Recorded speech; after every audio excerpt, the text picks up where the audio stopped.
We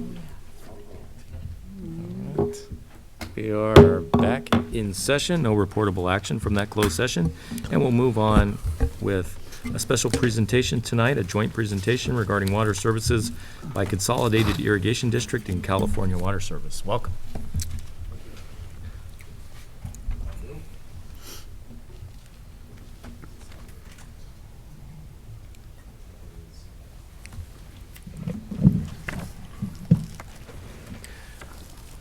Good evening, members of council. My name's Steve Johnson, California Water Service, 2042 2nd Street, Selma. Thank you for letting us come and speak tonight. I'm going to go over a brief overview of Cal Water here in Selma. Next slide, please. Cal Water was formed in 1926, and we have been in the business for 92 years. Our service areas include what you see here on the map, as far north as Chico and as far south as Rancho Dominguez. We serve 2 million Californians through almost 500,000 service connections, more than 80 billion gallons of water pumped annually, and we have more than 400,000 water quality tests taken per year, so we are consistently monitoring our systems and our. Next slide. We also have 6,500 miles of main within all of our systems. So if we were to string those up end to end, they would go from Beijing all the way to New York City. Cal Water in Selma. We've been in Selma since 1962. The system that we purchased from PG&E back in 1962.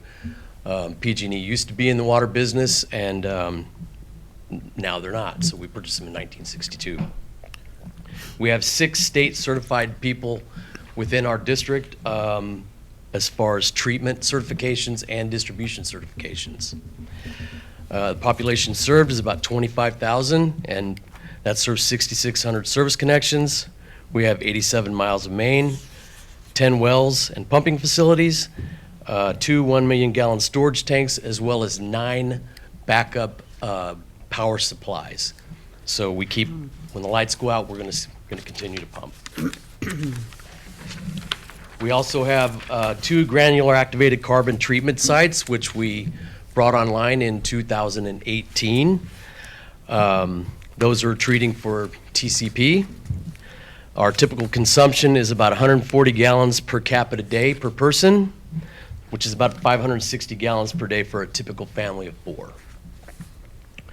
We have, we've collected more than 66,000 water quality samples per year, monitoring for 318 compounds and substances under Title 22.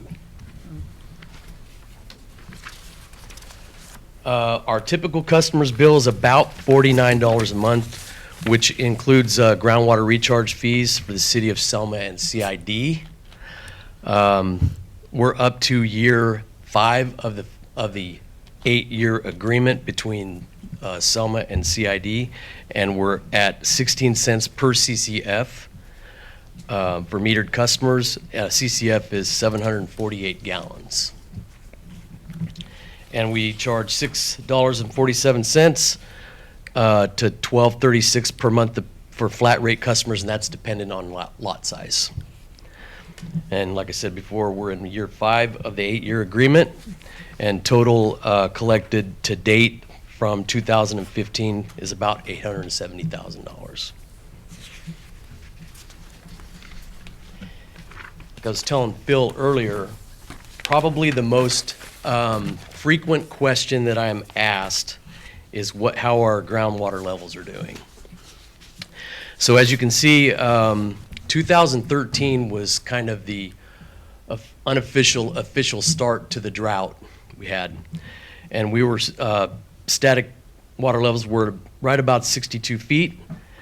The worst year of the drought was 2016, where we were about 83 feet, and we've had a nice recovery back to 74 feet right now, current 2019.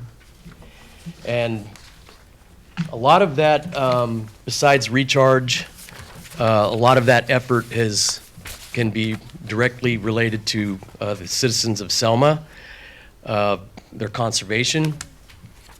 If you look at this slide here, between 2013 and 2016 comparatively, the City of Selma saved 39.4% in reduction of pumping, and everything is compared to that 2013 when the drought started.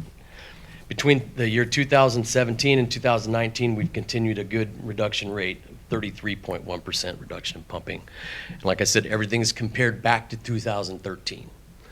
So the City of Selma should be very proud about that, and that's pretty much my presentation for tonight. Thank you. Bill? Bill?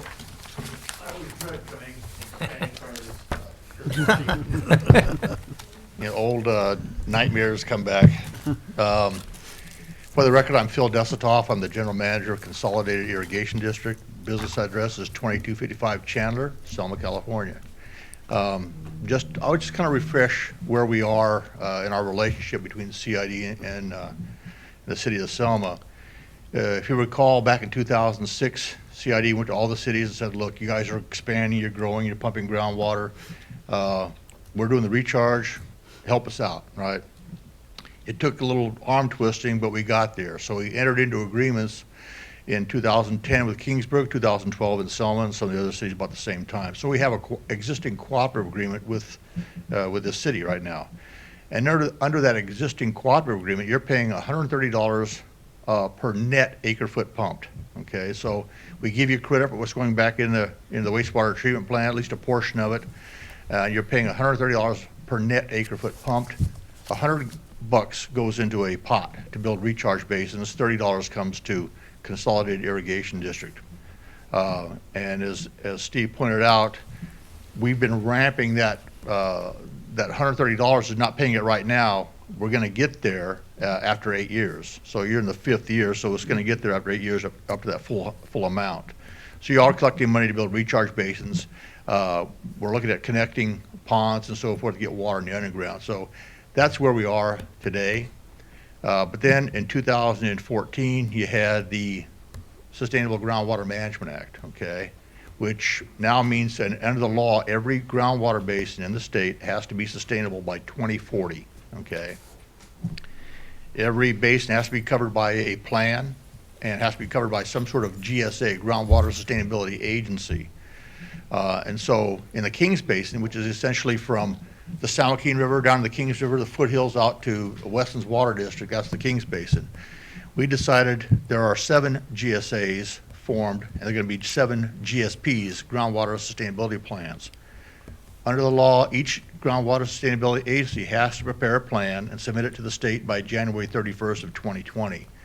And we have to coordinate, since we're multiple GSAs, we're coordinating. So we're real close to having that coordination agreement done. We all have our GSPs out now for public review. Yeah, it's on our website at either CID or at the Central Kings Groundwater Sustainability Agency, CKGSA, okay? Now, let me step back. When Sigma came out, we looked at the situation here in our area, and Consolidated Irrigation District decided to become a groundwater sustainability agency. So we took that because we control the recharge in this area. We've been doing recharge for 100 years. So our first official action as a district to do groundwater recharge was in 1922. So it's been a long time. And we've been doing groundwater recharge for a long time. Water tables are coming up. We do a great job on average annual basis, about 50,000 acre feet of water put back in the underground. But in real big years, we're able to put much more water in the underground. I'll get to that in just a second. But we have this groundwater recharge program. We have real sandy soils. We have access to flood water. So we thought, we'll carve ourselves out. We'll take care of our business here within Consolidated. At that time, all the cities in the district were entertaining becoming their own GSA, Selma included. At the last second, Selma pulled out and decided to come under our GSA, under the Central Kings GSA, which Consolidated Irrigation District formed. We have the same board, same staff. We're just doing the same thing, but now we're a groundwater sustainability agency. So Right now, we're covering you under our existing cooperative agreement. The other cities, on the other hand, form their own GSA, and we're in the process of developing agreements with them to make sure this water gets put in the underground, and their agreements can be significantly different than the existing cooperative agreement. So you guys made I think, a wise decision back then to kind of stay with us, so we're working on that. Now, where we are now, our GSP is out. It's out for public review. Our board's going to adopt it at its December 11th, I believe, board meeting. We're going to submit it to the state by January 31st. So you're able to read it. You ought to force Isaac to read the doggone thing. It's only 500 pages, you know. but have him read it, you know. I thought And he already then, had or matter of fact, even better, make Neil read it, okay? So, but make comment on it, and then we're going to adopt it at December 11th, and we're going to submit it to the state. Once it goes to the state, you can still comment on it through the state's process. They're going to be reviewing it, and there'll be comment period for them. So take a look at it. But in a nutshell, what our GSP says is we're going to capture flood water, we're going to put it in the underground. That's going to take care of the overdraft. Historically, our water table's been doing this up and down, but slowly downward. Our estimated overdraft here in this area, in the Central Kings, including the other 4 cities and Del Rey, is about 13,000 acre feet. That's nothing compared to some of the other folks. With a few more acres of ponds, we'll have that covered. Our plan says we're going to put 2,000 acres of recharge basins in ourselves, okay? And we're also asking the other 4 cities, the other South Kings GSAs, they call themselves, to offset their own groundwater pumping. So that's what our plan says on water quantity. The other issues you have to deal with under the law are seawater intrusion, but we don't have that, right?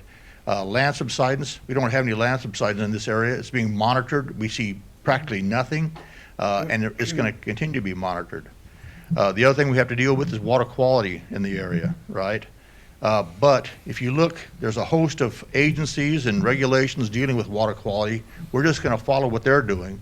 And if at some point it seems like we have to do something, then we'll step in. But right now, we're going to rely on them. You got the regional board out there. You know, you got DWR doing things. You got the CV Salts program. You got the dairy monitoring program, the irrigated lands program. They're all water quality related stuff for ag and cities. And then ask Cal Water what kind of hoops they have to jump through for their water quality monitoring, right? So we're going to rely on those agencies to deal with water quality. So we've got water quality, subsidence, seawater intrusion, and water levels being dealt with through access to flood water and our real sandy soils. As an example, we talked about the drought. The drought that started in 2013, the worst, driest 4 years on record, the worst period on the Kings River in history. 2015, the runoff was 20% of normal, okay? The previous period for drought record was the Dust Bowl, 1928 to 32 on the Kings River. That was really bad, but now we've exceeded that. But in 2017, we had a excess flood year. We have an excess flood year this year. In 2017, just so you know, our district recharged 408,000 acre feet to be exact, we put in the underground in 1 year. That's almost half a Pine Flat. Our system will take about 950 CFS. Just if you run water down our canals, let it soak in, it takes about 950 CFS. That's 1,900 acre feet per day, okay? 1 acre foot is 326,000 gallons, by the way. Farmers deal with a larger volume, so when he talks about CCF and everything else, I have to scratch my head. But anyway, we're dealing with 326,000 gallons per acre foot. We put 408,000 acre feet of water in the underground. So when our system's running with no demand, 950 CFS goes into our ponds and soaks into through our canal bottoms. We started in 2017, we started January 3rd, taking water, putting it in our canals, filling up our basins, right? Kept our ponds full, our canals full through September. Do the math, how much water went in the underground at 1,900 acre feet per day. So we also delivered water to farmers at the same time, so they shut off their pumps. So first of all, I need to commend your citizens for the conservation efforts. I mean, a big reduction like that, I'm just amazed.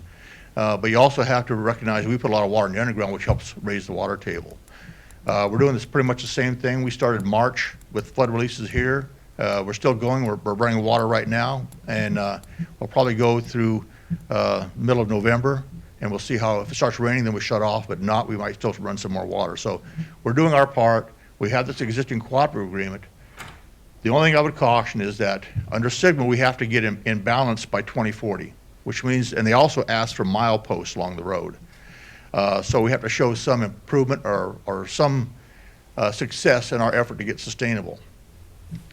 Under our existing cooperative agreement with the cities, we're not quite getting there with the amount of money we're collecting. So at some point in the not too distant future, maybe a couple of years from now, we'll come back to you and say, hey, we need to cough up some more bucks, or we need to ramp up the effort. But we'll see. Right now, I'm just saying, I'm giving you as a potential forewarning, as something to think about for the future. Right now, nothing's cast in concrete, and who knows what's going to happen. The other uncertainty we have is who knows what Sacramento is going to produce with other new regulations. They just love doing that, and for another reason, just to make us squirm down here, I think. So we're faced with that. But anyway, I think you guys are doing a great job. Our relationship is still solid. I think under our GSP, you're going to be covered, and just have to work together and keep going. So, I've been hearing a lot of things about how rates are going to increase as a result of the implementation of the Sigma spill. It sounds like from what you're saying tonight, we're pretty much covered under that current co-op agreement with CID, so that should smooth out any potential rate transitions. Actually, Scott, first I got to thank Steve and you, Phil, for what your efforts are. Steve's over here, conserving water, new systems and new high technology and helping our citizens. And you, Phil, you're the guy that brings the water down, brings the water table up to canal ditches and everything, water retention bases. But I think in the future, I like to see us cities being proactive with CID, because sometimes the regulations in Sacramento are a little more strenuous than it is. But I think with the government entities here, we can probably facilitate some of those issues to help assist, as a developing a partnership. You know what I mean? Because we're going to need each other. Okay, yeah. Everybody's important. Cal Water's important. You're very important. To the citizens in our community, not just our community, but other communities. And I think doing a joint effort, working together at the state capitol, when we can ease some of those restrictions, bring in more water in the valley for the farmers, develop water retention ponds, for the future. It's all about helping the future, and it's working together. That's how we're going to do it. Mayor Roberts, getting back to your question.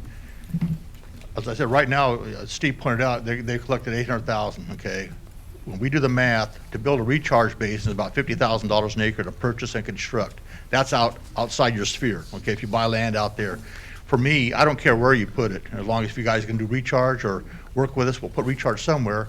But I'm assuming you want it as close to the city of Selma as possible. So, but you want to go outside your sphere where the land is maybe a little bit cheaper. But if you do the math, at some point in the not too distant future, we're going to back in. We're going to do a hard analysis and say, okay, are we getting there with the amount of money we're collecting now? The other thing that's happening is some of the other areas surrounding us don't have surface water. So if I'm going to buy farmland, I'm going to go to a place that has surface water. That's the first thing I look for, which means the price of land in Consolidate is likely to go up. It's going to probably go up in Fresno and Alta as well. So, I guess there's an urgency, is what I'm saying. We need to start thinking about being proactive before the prices start hitting the roof. Now, for ag, there's always a limit on the price you can pay for land based on what you can make off of it, But with development and so forth coming in, because our goal is not to get in your ball game. You guys are the land agencies. We want to stay out of your hair. We just want to make sure we have water for everyone. But when we annex, you're part of that annexation process. Yes, so it's very important to make sure that there's recharge in those areas that the city's annexing. Yeah. So but direct, I'm sorry. Direct answer to your question was, you're right. We're there for some period of time. We're good to go for a couple of years at least. Okay. That'd be my Thank you, best Phil. guess. Yeah. Appreciate that. Oh, and if you have any questions, Thursday at 10 o'clock out at Kearney Ag Center, the Central Kings GSA, Consolidated Irrigation District, is having a public information meeting. I go through a presentation on what our GSP says, and I guess Isaac's probably gonna show up, save him some reading time, or glasses, whatever it's gonna take. But please, come out. You're welcome to come out and just see what goes on. What time is that? 10 o'clock, 10 o'clock. Thursday. What's the typical size of a ponding basin that you guys? We have them from 3 acres to 80 acres.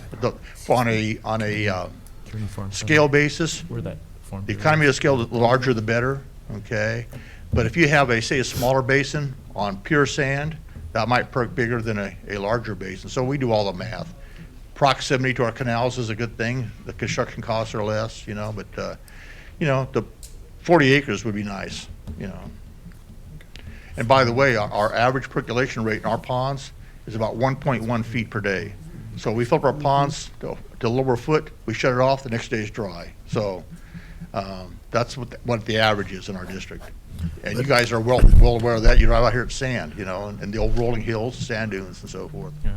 But Phil, once again, I thank you, CID, because I see more water in the last couple of years, and it shows it by the numbers that Steve has brought to us. Don't thank me, thank the man upstairs. No, well, that too, we gotta think of that. Yeah, but, no, really, I mean, but like I said, working together with a cooperative understanding, how important it is. So, and that's one of the issues, in fact, in discussing Long Beach, clean drinking water. Yeah. So, but I thank both of you guys. Yeah. Yeah. And very briefly, the water we bring in, what are the benefits? Well, first of all, it raises the water table, so pumping costs are lower, right? If we have a drought, all you have to do is deepen your well. You got 500 feet here under Selma, another 500 feet of fresh water below you, right? Below the deepest wells you have, maybe 900 feet. So you have ample water during droughts. If you have water quality issues, this water dilutes it. We were talking about nitrates as being one of the issues, right? Well, Steve and I were talking that one of our newest ponds, we did some testing around there when we built it. We had ag wells non-detect for nitrates. Well, why is that? I think it's because we recharge so much water. And so your energy costs are lower, your pumping costs are lower, you got your water quality issues and drought protection all at once. So that's why we want to do more groundwater recharge. And it's great that, we started our agreement with you 5 years ago because we kind of got a head start on that. Yeah. That's really been important. Well, it's funny because we went through all this ramification to get these agreements done, and then in 2014, here State comes caught up Sigma, with it. so we might have saved some bucks. Anyway, Thank you guys for Okay. coming out tonight. Really appreciate it. Okay. And that concludes our special presentation. With that, we will adjourn the special presentation after the closed session agenda. And are we at 6 o'clock yet? Yeah. 1 minute. Close. 5:59. 50-second break. Everybody good with going into the meeting? Yeah. Okay. Great. Good.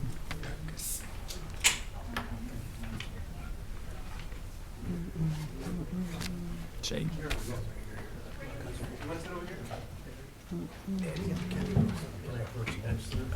Sure, if Bert the bailiff allows you. Thanks for coming out, appreciate that.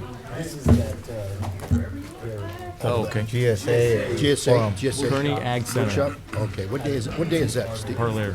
Thursday? Oh, in Parlier? Yeah, that's right off of Marion. That Prince Riverbend.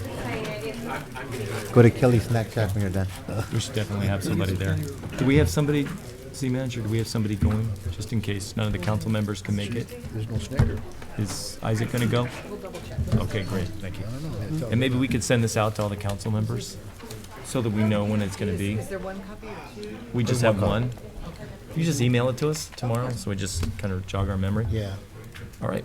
With that, we will start the Selma City Council regular meeting, October 21st at 6:01 PM. Our invocation tonight will be led by Pastor Joe Alvarez from the Iglesia Antioquia.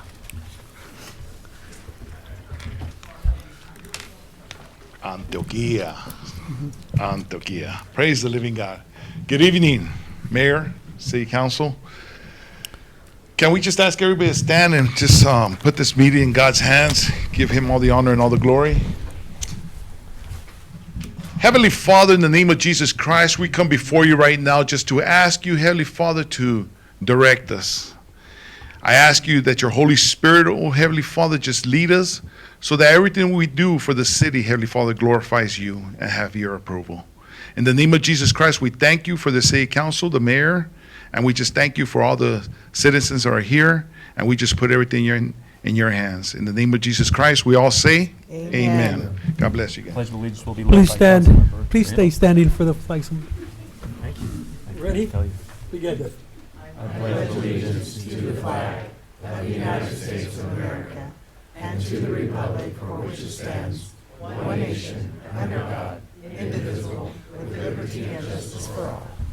Okay, call the roll, please. Councilmember Avalos, Here. Councilmember Guerra, Here. Councilmember Trujillo, Here. Mayor Pro Tem Franco, Here. Mayor Robertson. Here, potential conflicts of interest. Any council member has a potential conflict of interest may announce the item now and recuse themselves from discussing or voting on the matter. Oral communications. At this time, any member of the public may come forward and address city council on any item within its jurisdiction but not on the agenda. No item will be discussed, no action will be taken on issues raised during oral communications. Items of interest may be referred to the city manager for further action. Speakers are asked to limit their remarks to 3 minutes or less. Would anybody have any oral communications tonight? Good evening, Mayor and City Council members and everyone. Nick Sahota. I'm here with one of our developer here in locally. He's been developing the properties down here in Selma for a while, and he is working on a couple big projects here with the city. One of them is a living assisted homes, 50 units, and also a retail with the fuel stations and some convenience stores, well as the other 14 acres commercial. So he's here with us, Mr. Ajit Singh Gill. He's a developer, and he wants to see if there's any city assisted him on any living assisted homes that for the seniors that he's putting at 50 units. And we just wanted to mention that project to you guys. All right. Nick, it's a good question. I came from Long Beach on a conference, and they were talking about affordable housing in the state of California. And there is a pot of money in that, in the state of California. I think they're allocated $2.5 billion for the homeless and the housing, affordable housing. And he's talking about senior housing. That there's avenues there, then we could probably get them some contact people, with the Congress people or state senators or whatever. There is some funds there. I think we can address those. We could probably help you address those Okay. issues. Thank Mr. you. Gill. Thank you so much. Great, thank you, and I would advise Mr. Gill to meet with the city manager as well to review those potentials and Yeah. possibilities. Thank you. Next speaker, please. Jennifer Earl, 2737. Oh, no, it's not. 1327 Peach. That's where I grew up. I'd just like to report that we had 97 citizens help clean up Selma on Saturday, plant plants, and I want to thank Shane and his department. They gave us a bottle of bleach, and we cleaned the breezeway between the laundromat and the old gym, which has been being used as a urinal. The homeless along Rose Avenue are a problem, and I appreciate the city for helping us deal with that. Thank you. Thank you. Thanks to everyone who enlisted their efforts on Saturday and the cleanup day. It definitely makes a difference. Thank you for that. Anyone else with oral input tonight? I want to say thank you to all the citizens who came out on Saturday for the cleanup day. Your efforts were really appreciated, and they've made a difference. It looks demonstrably cleaner there. It really does. Thank you for that, and hopefully the city can follow up on that and keep that breezeway clean, even though it's private property, and encourage the property owner to do that and do what it takes to keep the area clean. Any other oral communications tonight? Okay, with that, we'll move on to our special presentation, which is a housing element compliance project presentation by Rincon Consultants, Inc. Welcome. Thank you. Eric Vonberg with Rincon Consultants, and I was brought on board by you guys to identify a minimum of 8.5 acres to rezone to R4 district within the city to implement the city's previous housing element. We were found there was an element in your previous housing element that was not put in place, and so that we're doing that now.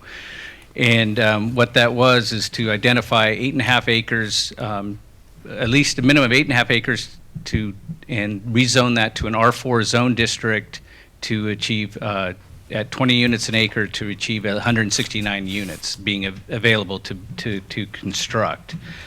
So as part of this was our task was to identify and prioritize those parcels that could achieve that goal, contact and find those property owners if they're willing to rezone their property, assist in the rezoning of those identified properties, and as well to develop your R4 zone district, which isn't in place as of today.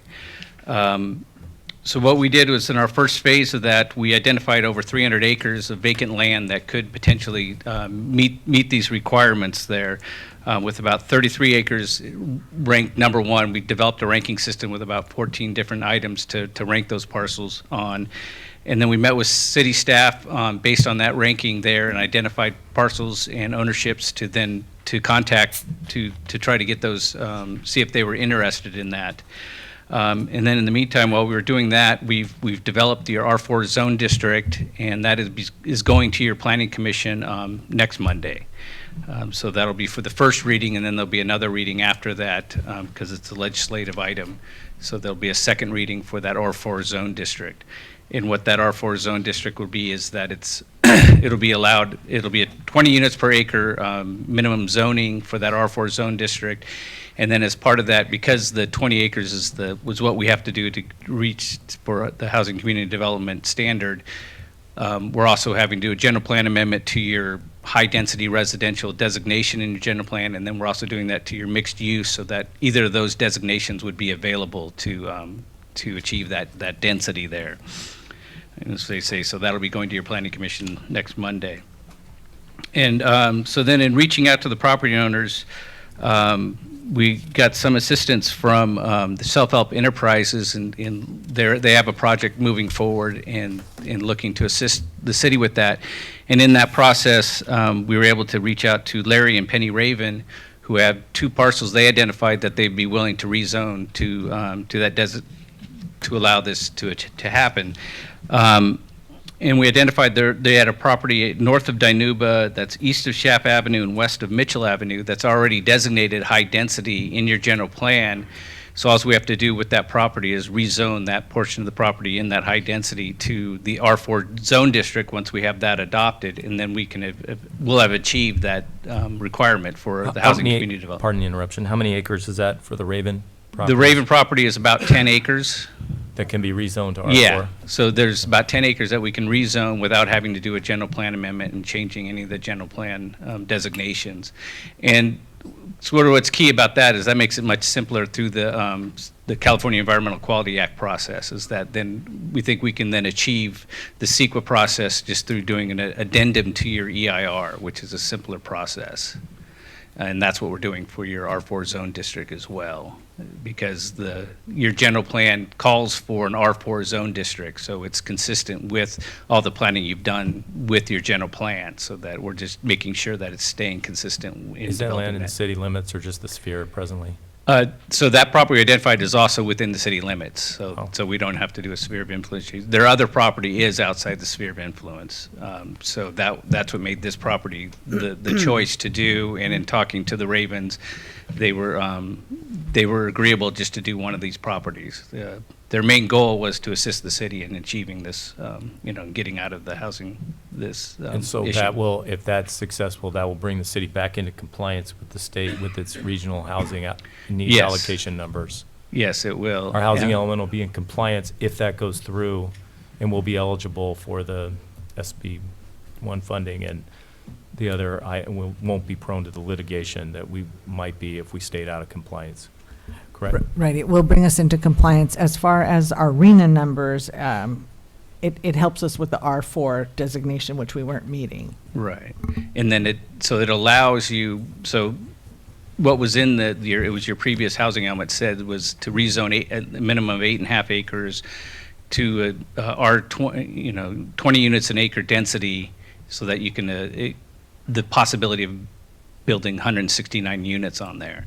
So we don't have to then go and build those units to get into compliance. It's just sorry, having that Eric, property I have available. a quick question. Did you designate an area already, you said?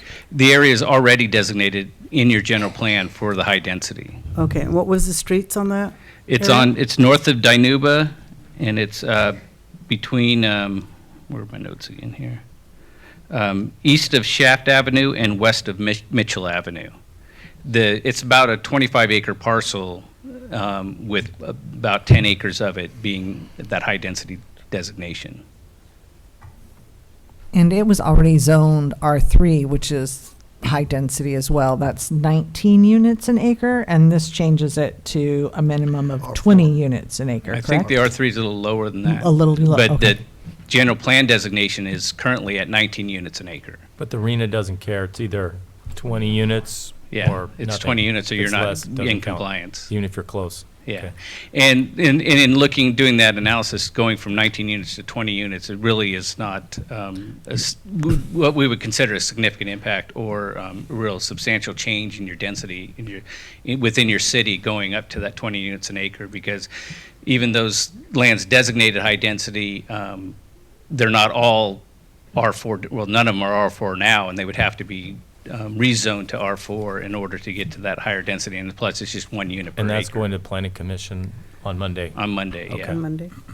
And then as well, our hope is that because we're showing such compliance, and making this progress, that HCD will then allow the city to then go ahead and apply for the SB2 funding, even if we're not quite in compliance as of the November 29th deadline. Let me ask you another question. Mm-hmm. Is this housing element, is it a housing or is it apartment complex, or what is? What it is that your city has a general plan that has mandatory elements. One of those elements is called the housing element. So it's a document that sets the number of housing units you're supposed to be building within your city, and those are numbers that come from the state. And they say, here's the number of units your city should be providing to the state of California. And the previous housing element, it was stating in there to meet those numbers that the city would rezone this 8.5 acres to 20 units an acre to allow for the 169 units on that land. That did not occur, so Housing and Community Development, that's responsible for overseeing this process, said, City of Selma, you're not in compliance because you never achieved this. So that's what we're doing now. So in one sense, it's really more of a paper function. We're not actually building any units. There isn't a Just physical zoning. project to build those units, but Okay. we're creating that opportunity. Now, the next question I'm going to ask is, if the progress, this process here, are these people willing to put a sewer line and all that in compliance Well, on water? what we're doing is we're just making this land available so that so that they can build up to 20 units an acre on the property. Now, then it's up to them to come in and actually do that development. And at that point, that project of building however many units they want on that property or desiring to build would then be another separate project. So we're not So they're- figuring that out at this point in time. So, go ahead. So basically, right now, we're just fixing our general plan. What our general plan was looking like, was what we were meeting expectations. Correct. So the question I have is, these 20 acres or 40 acres, how long is this gonna take us to? Will this take us to 2020 or 30, or what's our general plan up to, 35. 35? The general plan is to 2035, but we will be getting a new RENA allocation, I think, in four or 5 About years. 4 or 5 years.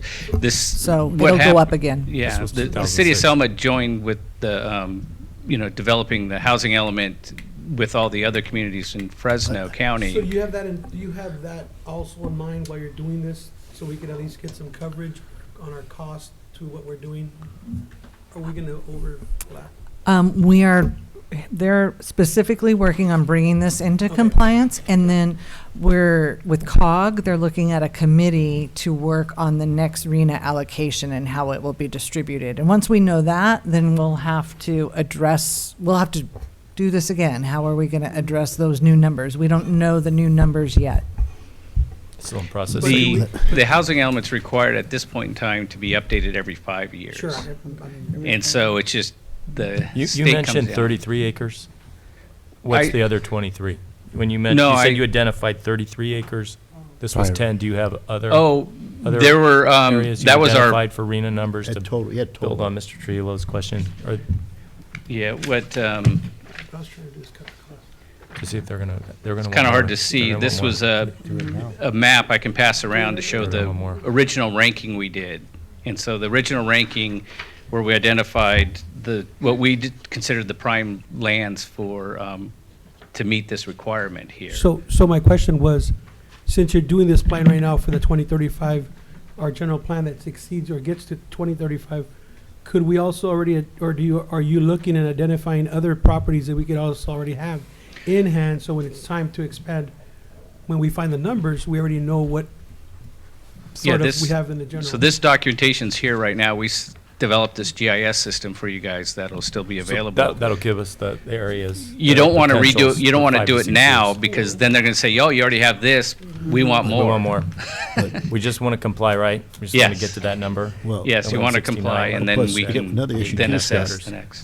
Mr. Gill, he wants to develop a project for the senior project. I don't know what you look, how much is he looking at?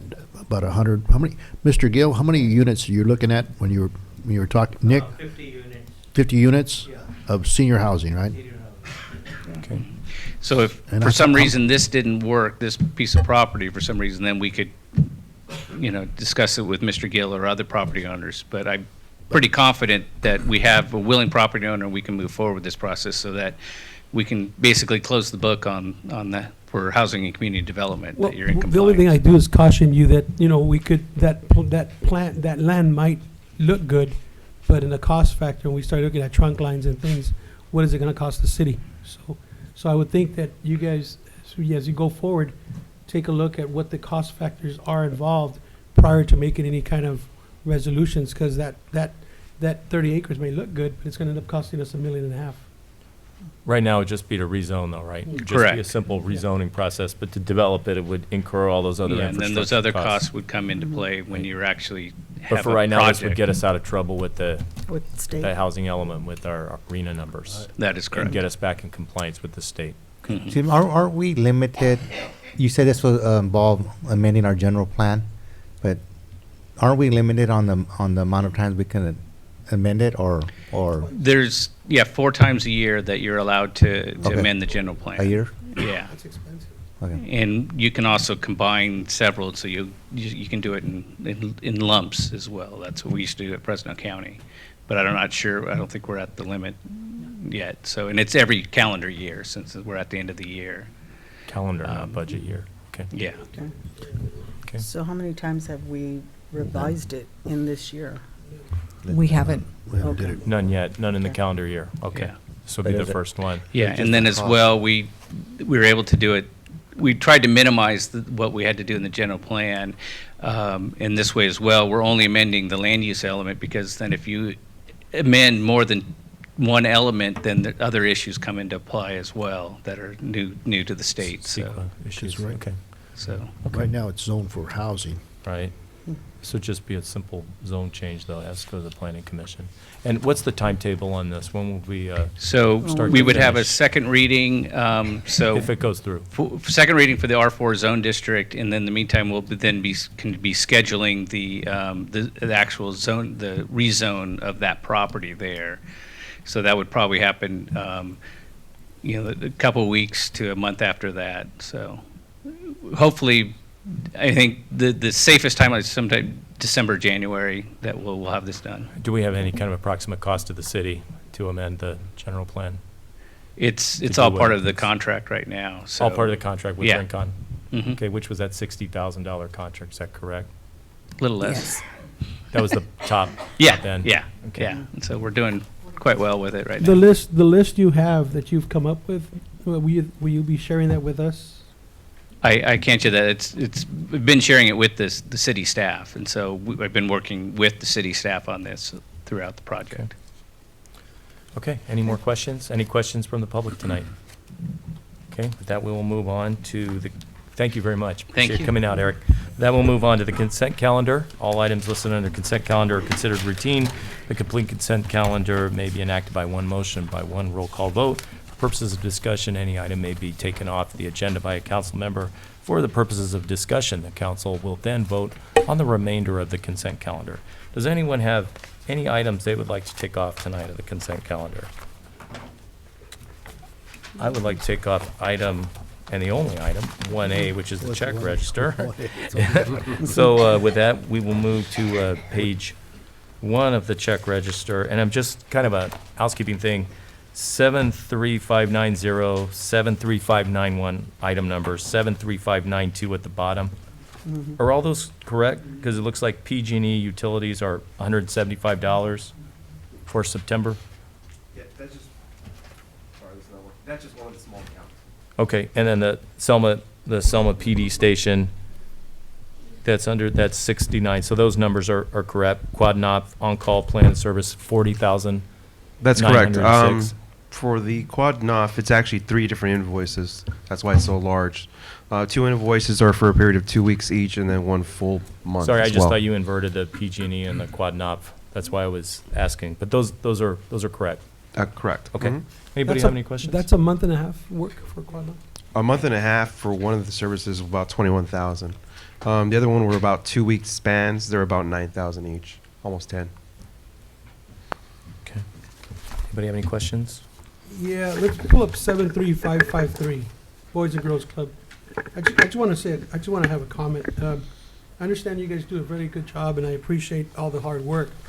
I just want to make sure that the council recognizes there's a lot of other agencies in our community that are nonprofits, Boys and Girls Clubs, and just remember that we just ask you to make sure your due diligence on your accounting and bookkeeping is proper. And understand that the city of Selma also has other agencies that are coming and asking us for funds, and to make sure that the $52,000 goes accordingly to our community. And other than that, thank you. Okay. I appreciate the Boys and Girls Club providing those quarterly reports on attendance, to confirm those attendance numbers, and providing truly an anti-crime, anti-gang program for our city, and bringing kids in and counseling them with at least 3 accredited counselors every day. I really do appreciate the work they're doing. If that's it for the comments, we'll move it back. I'll make a motion to approve. I'll second it. Item 1A. Call the roll, please. Mayor Robertson, Aye.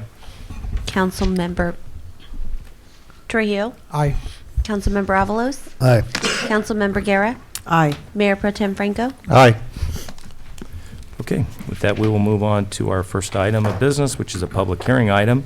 Appeal of conditional use permit number 2019-0016.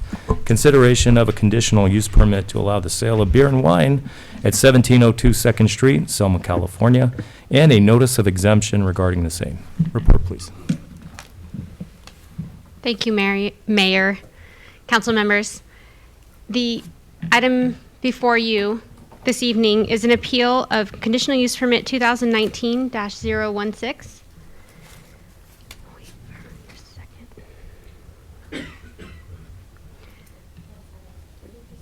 It's there.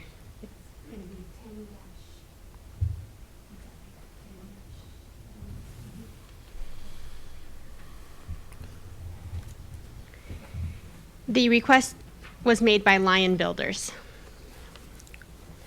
The proposal is to sell beer and wine. This would require a type 20 alcoholic beverage license at a convenience store. The request includes a conditional use permit and a categorical exemption.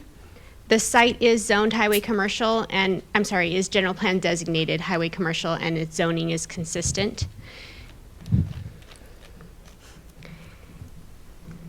The site is located on 2nd Street at the corner of 2nd and Young.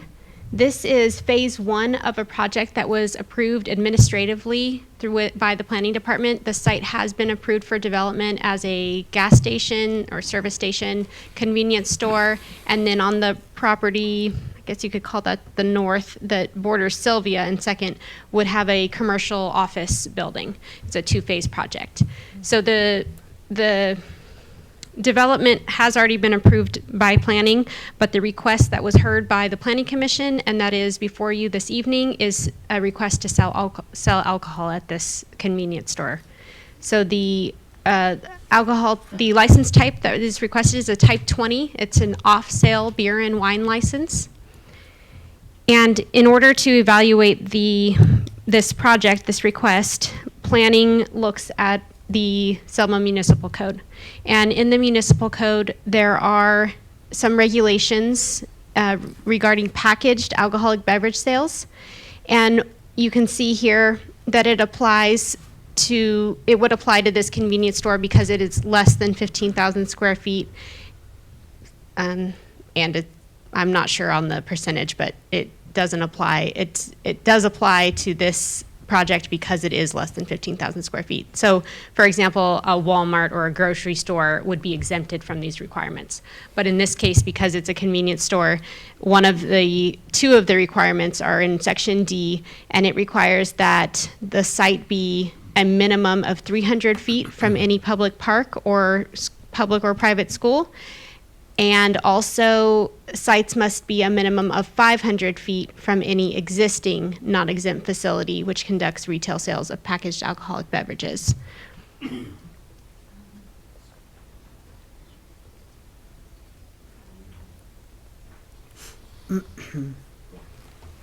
So this exhibit shows the project site in red, and then you can see some other ABC licenses that have been issued in the area. So there's a type 20 directly across the street. There's a couple type 20s further to the south. And so those are convenience stores that are selling beer and wine. To the north, you can see a 48. That is a bar or nightclub type of license, and a 41 is a restaurant that only has beer and wine, as opposed to, like, the 48 would include spirits. And then you can also see the location of Berry Park that is within 300 feet of the proposed site, and there is an elementary school to the south that is not within 300 feet of the project site, but we noted it on the exhibit due to the fact that there are some establishments that do not meet the density regulations. The applicant provided a number of sites within the city that do not meet the density regulations, and we were able to trace some of those licenses back to before the ordinance was adopted, so that could be why that happened. But in this case, the Planning Commission's hands were tied, and city staff feels that the city council's hands would be tied as well due to what the code says. So what staff is bringing before you this evening is the possibility of amending the code. And that's what staff has asked, is here to ask your direction if you'd like us to amend the code or if you'd like to continue these projects to be denied. Okay, you want to comment, City Attorney? Sure. Mayor, members of the council, you have before you in your packet a copy of Selma Municipal Code 1116-6, which is the section that deals with the appeal. And I'm just pointing that out to you because it says you have to make a decision on this within 40 days of the filing of the appeal. Otherwise, it's automatically deemed denied. That 40-day requirement, however, can be waived if we have the agreement of the applicant. And I am informed and believe that the applicant would waive that requirement to allow you to hear this appeal for the time necessary for the Planning Commission and this City Council to decide on whether it wishes to amend this particular ordinance that is creating this particular problem. That ordinance is 11.8.10. Subdivision D. She pointed to you what that provides for, and essentially it provides for any convenience store or store of a specific size under 15,000 feet to be 500 feet away from any other similar operation that sells packaged alcohol at retail. And the section is unusual because it provides for absolutely no exception. You have the Planning Commission's resolution in your packet. You can see that they denied this application simply because this ordinance is here and he's within that radius, and there is no exception built into our ordinance that allows you to get around that. So if you were to consider the appeal, in our view, since you're obligated to comply with your own ordinances, you can't lawfully grant this appeal. And the only way that you can lawfully grant this appeal or do anything for this appellate at all would be to adjust the ordinance in a way that eliminates that requirement or creates an exception or provision in the ordinance that allows the council, based upon specific facts or determinations, to override the ordinance. So when we suggest that you can do this and you can hear the appeal and actually come to a decision that makes a difference for this particular applicant, only if you change the ordinance, there are basically two ways that you can do that. Number one is you can repeal it, and that eliminates it entirely. And that, to my mind, would not be an entirely bad thing, because you are at the level with liquor license that you are saturated. And if ABC gets a application for any kind of liquor license in the city of Selma, you know this because you've seen them, you get a letter from ABC saying, we need a finding of convenience or necessity, otherwise we're not going to allow this liquor license. And then the person will come before you and make his case that it's either convenient for the public or necessary. Would this qualify even though it's only beer and wine? Would this go against the quota of the city? I think, yeah. For ABC licenses? There's no quota. There's a law that. One for every 2,500 or something? Well, there's a law that was enacted to give cities a certain amount of control over the concentration of liquor licenses. And once you reach a certain number above the set quota that's in the statute, I believe it is 20, where you have more than that number of liquor license within a specific census tract. Selma is only one census tract. That's what triggers the obligation of ABC to come to you and have you make a finding of convenience or necessity to allow the liquor license. Otherwise, the law says they can't issue it. So what I'm saying is, if you repealed it, you would still have in place that fallback, because you're well above that quota. And the reason these things are so concentrated is really a function of your own ordinances, because you have zoned the commercial areas to be concentrated in one area away from the residential areas. So naturally, you're going to get a concentration of liquor licenses in that commercial area.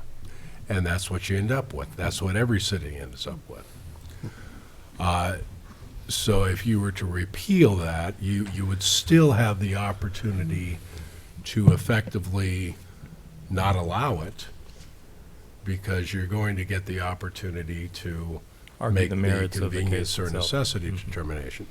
The other way you can change it is simply to build in certain factors that you can consider that would allow you to override the provisions of this particular section.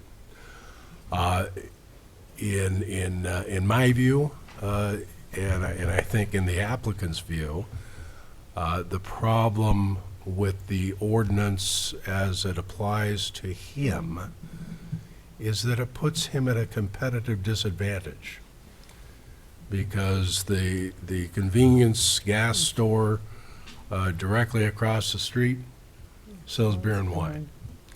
And, you know, if you're so inclined to pick up a six-pack on your way home, and you've got a choice of which two places to stop at, you're going to stop at the one that has the liquor license. So that, I think, his argument would be that puts him at a competitive disadvantage.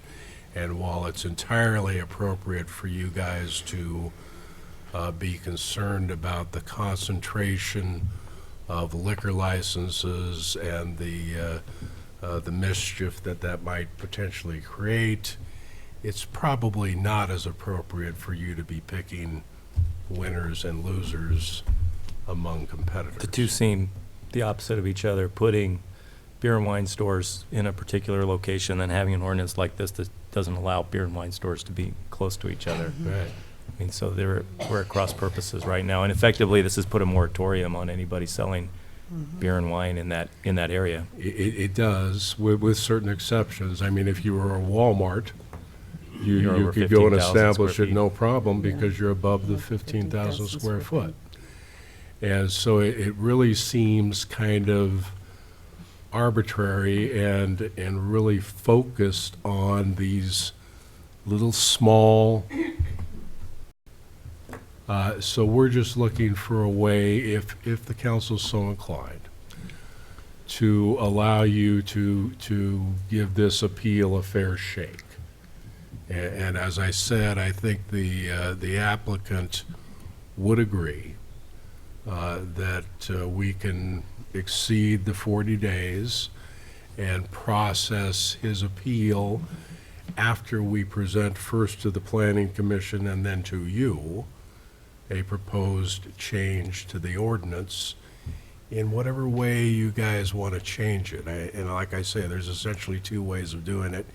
You either repeal it or you add on exceptions to it. So with this, so let's say it does get changed and it goes back. Is there any kind of timeline or development agreement on this that says this convenience store needs to go up in a certain amount of time? Or could this be used to just kind of float and market it so that they could sell it, the land with a beer and wine license to someone else to make the land more marketable? Well, his site plan for the construction of the gas station and the convenience store has already been approved. Oh, So that Already has the plan, that already has the entitlement plans. is there. Yes. And really, the only thing you're looking at here is whether or not he gets that Class 20 license to sell beer and wine. That's his last hurdle. That's his last hurdle. Moves forward. And the site plan has a certain life. Yes, I'm not positive on it. It's either 1 year or 2. And then, of course, they could ask for extensions, but the site plan does have an expiration And date. typically, your site plan will say you have to inaugurate the development by actually breaking ground within a year. But there's always also a provision in there that allows you to extend that in response to a request by the applicant. These things are transferable, these ABC licenses? If you can sell it, it goes with the land, goes with the It location? So it- stays, most of them stay with the land. A conditional use permit, which is what the city would be stay with entitling, stays with the land. Okay. But the ABC license, I believe, is something they can sell and trade. Transferable. Usually that would only happen with a spirits, off-sale That's alcohol, that's beer, alcohol. wine, and It's spirits. spirit, The alcohol. beer and wine off-sale, I'm not positive, maybe the applicants can stays speak to in-house. this, are usually more readily available, Yeah, that was but just they a don't get sold. contingency I was thinking about, but with these Yeah. deadlines, it probably discourages that. Yeah, and being so used as a with marketing this, strategy. with this amendment, it would be citywide. It wouldn't just pertain to this one project. It would be part of City of Selma's municipal code from this point So the forward for city any has applicant. no choice but to deny this, but you're saying instead the city could continue this, and in Continue the it. meantime, bring another agenda item back to modify this ordinance? Or Correct. rescind So it, Neil- With the applicant's agreement. that, you- to you waive s- the 40-day waiting To waive the period? 'Cause that's like 40-day a due period. process Yes. timeline Yeah. for them. In, So they in have to wait regards, forever. in regards to saying that, you'd put this, if we did deny it, we would be putting this individual in a disadvantage in sale point. Does a disadvantage put us in a legality issue because we're the ones that initially created the ordinance? It potentially is. I mean, if I were this applicant, I think I could probably make a decent argument that the ordinance is arbitrary. So that we're And representing the that's- seal, that's- so we're representing the seal of Selma, so it's in our best interest to give it some time to speak to the individual, and maybe go back. And we do have a lot of ordinance in our community that do need to be looked on. We've been running into that a lot. Yeah. So you're saying Do we continue know this if the and- applicant is going to continue with moving forward with the business, or is this the deal breaker? I would defer that question to the applicant. They are here if you'd like to speak with them. Sure. Where's Okay. the Um, applicant? It's here. Before I step away, I did want to add one clarification because, Mayor, you asked about how ABC regulates it, and I would let you know that the ABC sets limits on sale and off-sale licenses. So that's how they differentiate. So it's like a restaurant versus a bar compared to a store that is selling it for off-sale. So they don't differentiate between beer, wine, and It's spirits. on or off, and It's this on is- or off, and when this they would set be their off. numbers, when they set their So numbers. if a yeah. restaurant would come in, it wouldn't necessarily be turned down because we've reached the It- max number of it could. off-sale ABC It permits. could, but it would be on sale, correct. It would be for on sale. And the city would have to show some sort of necessity Mhm. or some sort of utility that Mhm. that service would be providing for the citizens. So, Okay. so being proactive, at one point, when he decided to start building this and go through our on-site or on, our on-site approval, Yeah. did anybody ever talk to the individual, or did we as a city, our staffing ever look into this and understand that his approach was going to a dead end? It doesn't appear so. Of course, I've only been here less than 6 months, and there were a number of planning staff changes before me. This application dates back to 2017, and So, in the initial PRC letter that was issued in 2017, there was no mention of a conditional use So this permit. individual's been going for a 2 years. while with the Mhm. understanding that the city's approving it, spending X amount of dollars, Mhm. and all of a sudden now he's at the planning commission and gets shot down, now he's with us. Correct. In regards to the city, how we function, we are doing a really good job the last 8 months. I think we have a lot of ordinance that need to be looked upon, and this is probably one that we need to look at. I don't want to be in a disadvantage because that's a liability. Is the owner here? The developer? Nick Sahoder, 511 Logan Street. I'm the project manager on this project. And if you guys don't mind, that's the one that I want to see it. We were working with the city since 2017, this project. And this was internally have meetings with all the staff members back in 2017 when we processed this applications. And it was a term by Brian Hemby was a planner, the CUP, it does not required on this project. And this is the brought up CUP last 2 months or 3 months ago. And this wasn't a part of it since Bryant was not here and there was a liquor store used to be on that property. And it was for a while, so many years on that property.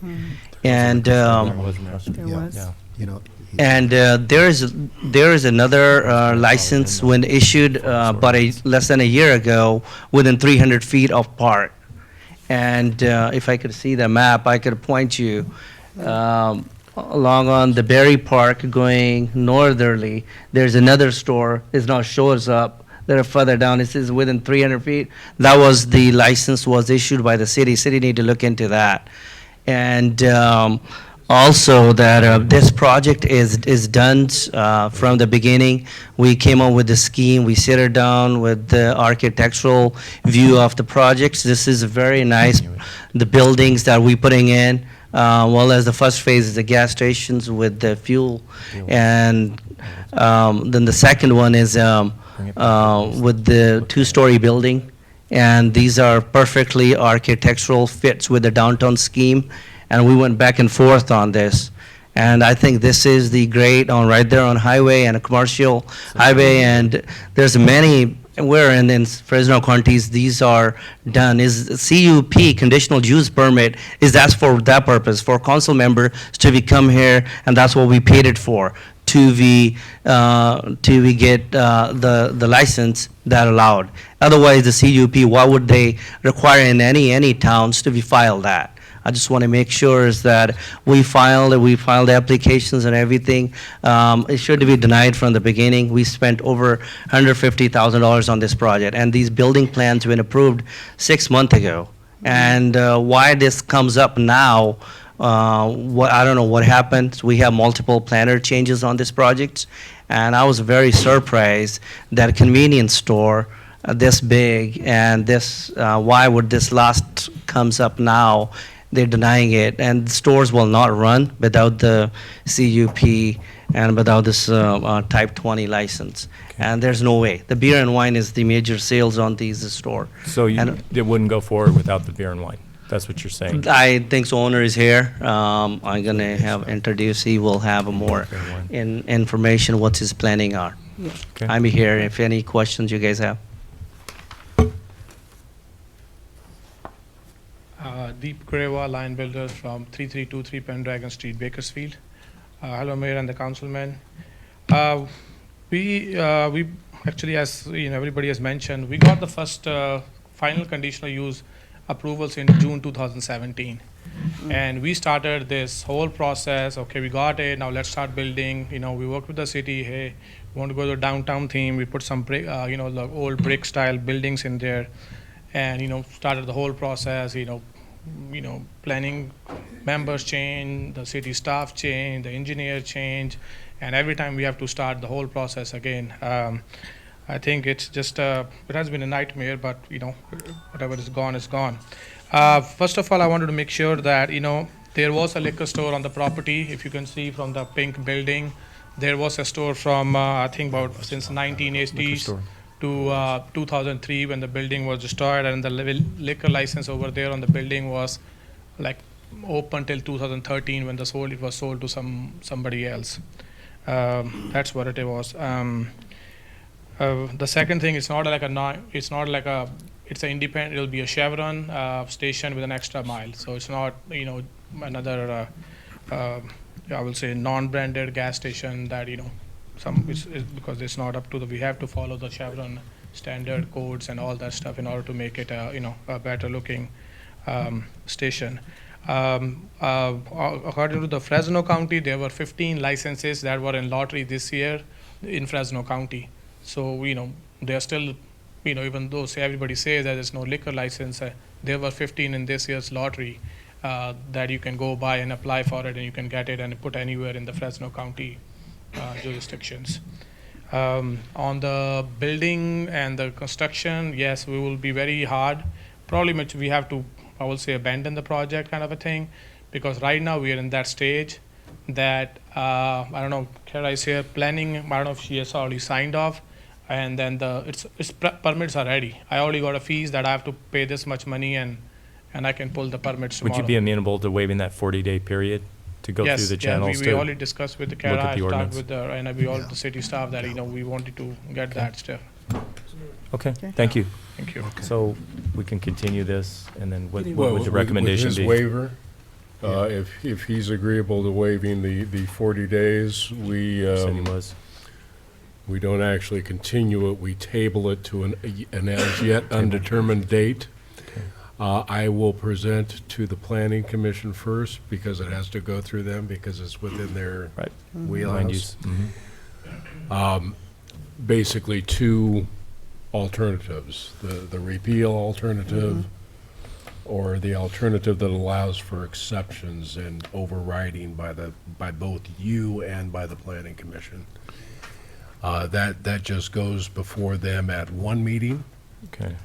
And then it comes up to you for two meetings. So we're talking about Well, I can probably get this on their next meeting agenda. So we're talking about the end of November? We could get this back by the end of November. November? Yeah. Okay. So, Is okay with him? if that's the way you want to proceed, the appropriate motion would be to table it, to allow staff to process the appropriate amendment to this Okay. ordinance. Do you have more input?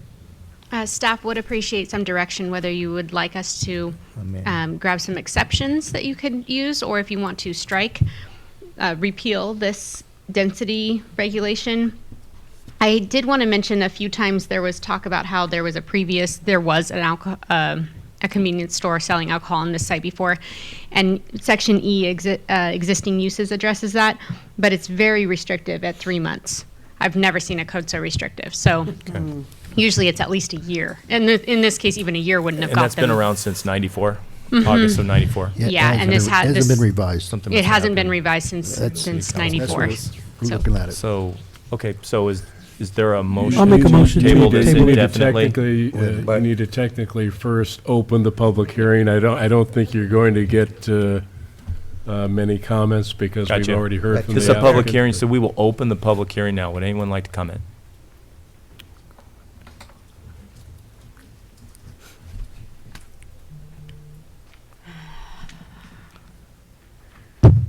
Rosemary Alanis, 2565 Almond Street.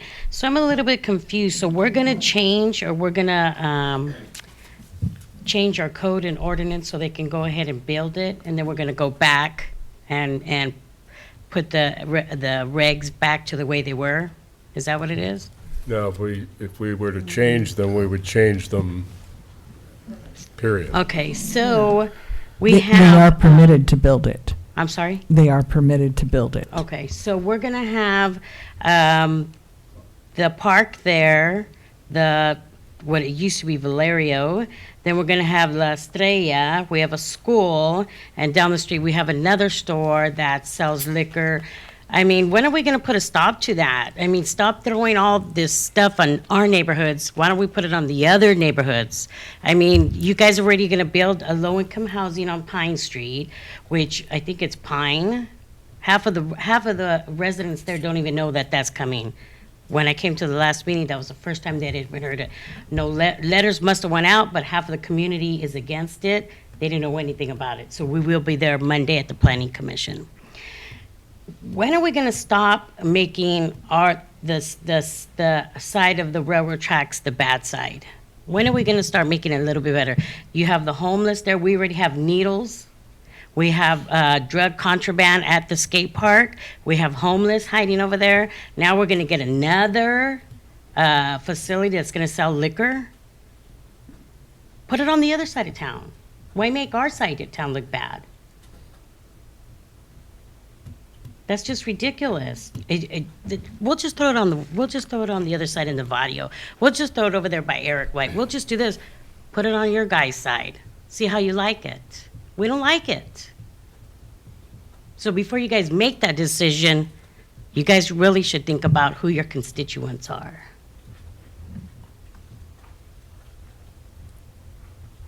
Any more public input?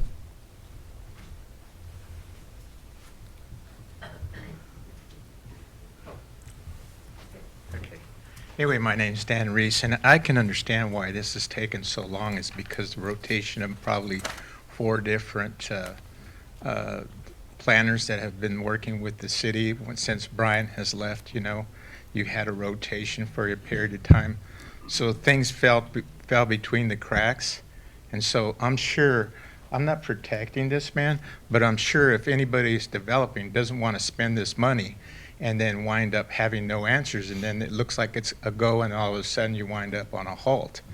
And it's not good for the public, it's not good for the council, and hopefully everything is more under control now so that they can get this project going on a little more speedier trail. That's it, thank you. Teresa Salas, 3221 Lee Street.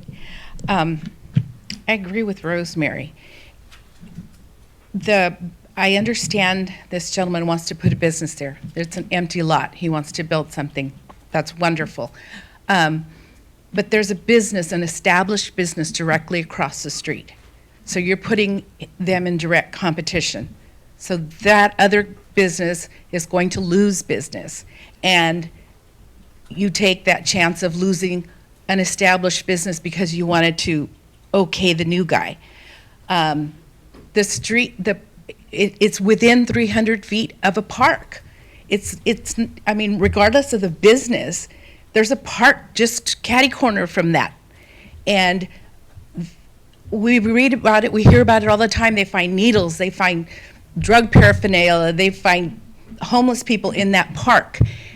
We're trying to get these areas to be more community oriented for our children, be able to take the kids to the park. I'm not going to take my kid to a park that's not suitable for them to play at. That section of town doesn't have a park. They have Ringo Park clear on the other side of town, and then they have Berry Park. Where are these kids going to go play with homeless and people who are addicted to drugs, whatever, that are there? There's a church right there. They used to have a school there at the church that's right across the street from PG&E. I don't know if they still have a school there at that church, but they did. Again, it's catty corner from where you're going to put another liquor store. And no offense, Neil, but you always talk like you're convincing them of what you want them to do. You need to just say, this is what you can do, or this is what you can't do. But you're, just like with some other situations, you keep telling them, and all you have to do is this, and all you have to do is that, and all you have to do is this, and everything will be okay. But it's not okay with the public. We are tired. I mean, you yourself said we are oversaturated with liquor stores.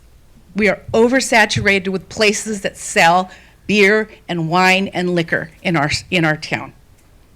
We don't need any more. If you want to put a convenience store, yeah, but it doesn't have to sell beer and wine and liquor. It doesn't have to. I think that it would, I understand the changes that we're going through the city.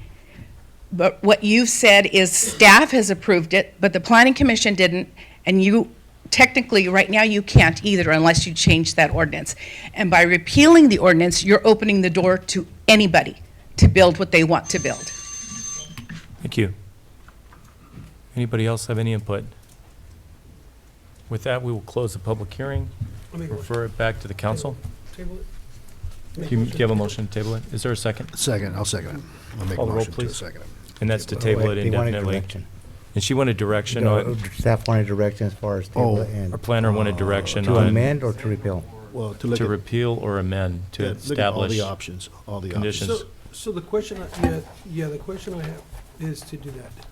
Go back and do the research and come back to us. Because we're premature. I mean, they're good arguments that are being made, but we're not there yet. We have an onerous, ordinance here that's really not working. We need to get to that stage where where there's a debate on whether or not, Maybe I could, if I might, the I didn't mean ABC to. stores. So whether we repeal it or we add exceptions, if we add exceptions, there is clearly defined what those exceptions are. It's very clear to developers, to property owners, how they can go about qualifying to have it. So But that, right now, it's just conflicting. It's just, Right now, it's I not would working. love for it to be Oh, tabled I'm because of the fact of suggesting- the nature of the time frame as when this applicant applied to where we're at and how we got here. no, I understand. I would just wanted to explain between repealing it or amending the ordinance, that if you amend it, there are clear exceptions that everybody can see and understand. Whereas if you repeal it, the necessity finding is not written out and as transparent as the exceptions. Okay, well, would that be something that the planning commission would take a look at if it came back to them? Absolutely, and what I was suggesting is giving them both options. Showing them what a repeal would look like, and basically there they'd be relying on the ABC's necessity and convenience requirement if they wanted to put a stop to that particular licensee. But it would be important that you probably reiterate the fact of the understanding of the liability factor if that person has given not the opportunity to sell. I just don't want to put the city in the liability. That's my biggest fear. Right, so if you clearly spell out, if you retain the ordinance and you clearly spell out the circumstances under which, or the circumstances that the council can take into account to say, we're not gonna apply this in this circumstance, that's something that's within your discretion to do. And as long as it's clearly spelled out in the ordinance, you're okay with respect to legal challenges. Okay, that's important. Okay. And the planning Yeah. commission has, Yeah. you know, they are the land use people that have been appointed by the city council. They should take a look at this and be able to decide Well- on this and the sectioning of convenience stores, and if that was a wise policy, and come up with recommendations on that basis, in my opinion. Any other items or any other input before we take the final vote? Okay, call the roll, please. Table it. Councilmember Trujillo? Aye. Mayor Pro Tem Franco? Did you make the second, Mayor Pro Tem Franco? No. Second. Was it Jim? It was me. Jim. Oh, It I'm was sorry. me. Councilmember Avalos? It's okay. Aye. Councilmember Guerra? Aye. Mayor Pro Tem Franco? Aye. Mayor Robertson? Aye. With that, we'll move on to our second public hearing item tonight, and that is to receive public input regarding the composition of and proposed boundaries for by-district election of 4 members of the city council with an elected mayor. Report, please. Mayor, members of council, this is just the second of 2 required public hearings to gather input on what a 4-district city council member map should look like. You're required to have 2 public hearings to seek that input before you actually publish any map. And so this is just the second required public hearing. In addition to seeking input as to what the map ought to look like, you should also seek input relative to the sequencing of the election, because we're going to have 4 council districts and an at-large elected mayor. And one of the decisions that needs to be made is whether or not you want to have the mayor elected in 2020 or 2022.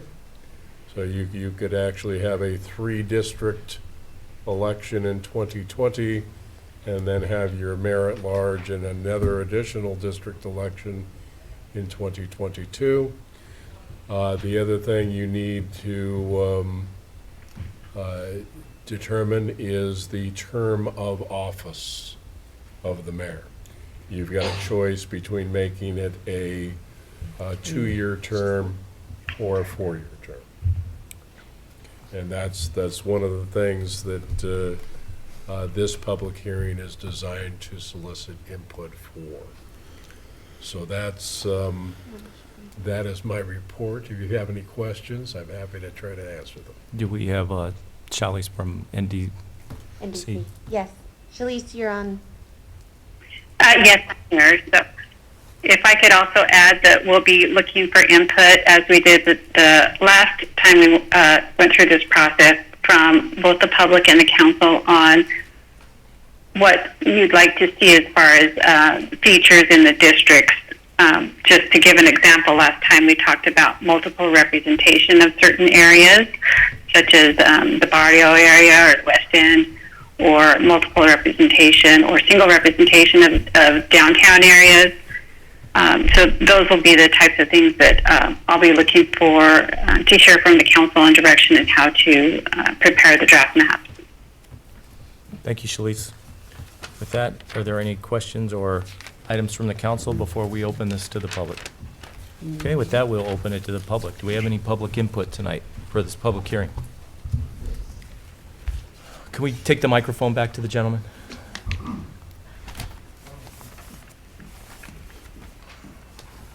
Save his legs. We just need to have your name first. My name is Don Self. I'm at 2875 Logan Street. Is this working? Is it on? Oh, okay. I believe the new state law that they wanted the city divided up in districts was to have one representative, one council person from each district. And I agree with that. I don't think we should have council people and multiple council people in one district. The reason for that is that I have heard you people say that I hear people from Navario, I hear people from Country Club Lane, I hear people from Dinuba, I hear people from Timbuktu. You hear, but you don't listen. And I think that if we had each district have one council member from that district, the city would be run a lot better, because people from the district will know their wants and needs from that district, and they will fight for it, than multiple people from one district that would not even hear those. Here's an example that I don't believe that we're being heard at. The increase in our sewer system. I've gone down to Kingsburg, Conejo. I've seen a city council person there. I have begged them not to keep raising the rates because I am on a fixed income. I'm afraid I'm going to lose my home, because in 1986, the Selma Council back then put it on our taxes. I save every month as if I'm going to pay it off, but with this increase all the time. And I begged them, and then the city council person just gave them their blessing to raise it. So I'm suggesting that we have one city council from each district, not multiples in one district. You will find out that there is a lot of talent out there, not just in one small area. My time's almost up. Thank you. Thank you. Any more public input tonight?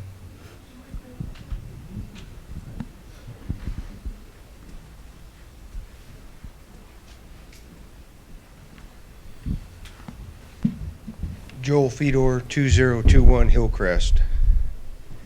You know, at the last meeting, I believe it was Franco that said, why not put it to the people to allow them to pick what they want to do? This is a pretty hot topic here.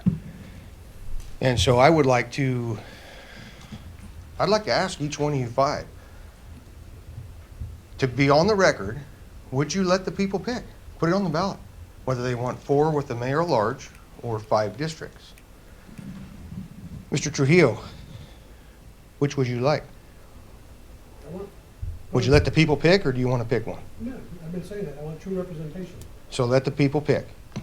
Put it on the ballot. Okay, Mr. Avalos. Okay, what's the cost to put on the ballot? That's not what I'm asking. No, The no, next I'm election. asking the cost. Okay, fair enough. Okay. So it's 6 if it's during a regular election. It'd be If it were the 2020 the election, 2020 would be cheaper, right? the presidential election, It would be 3. it would be about 2,500 Yeah, to 3. primary. No, March primary. You can put it. Don't have any Definitely further- significantly more It'd be from what we Yeah, are. that's not, how much did it cost per litre?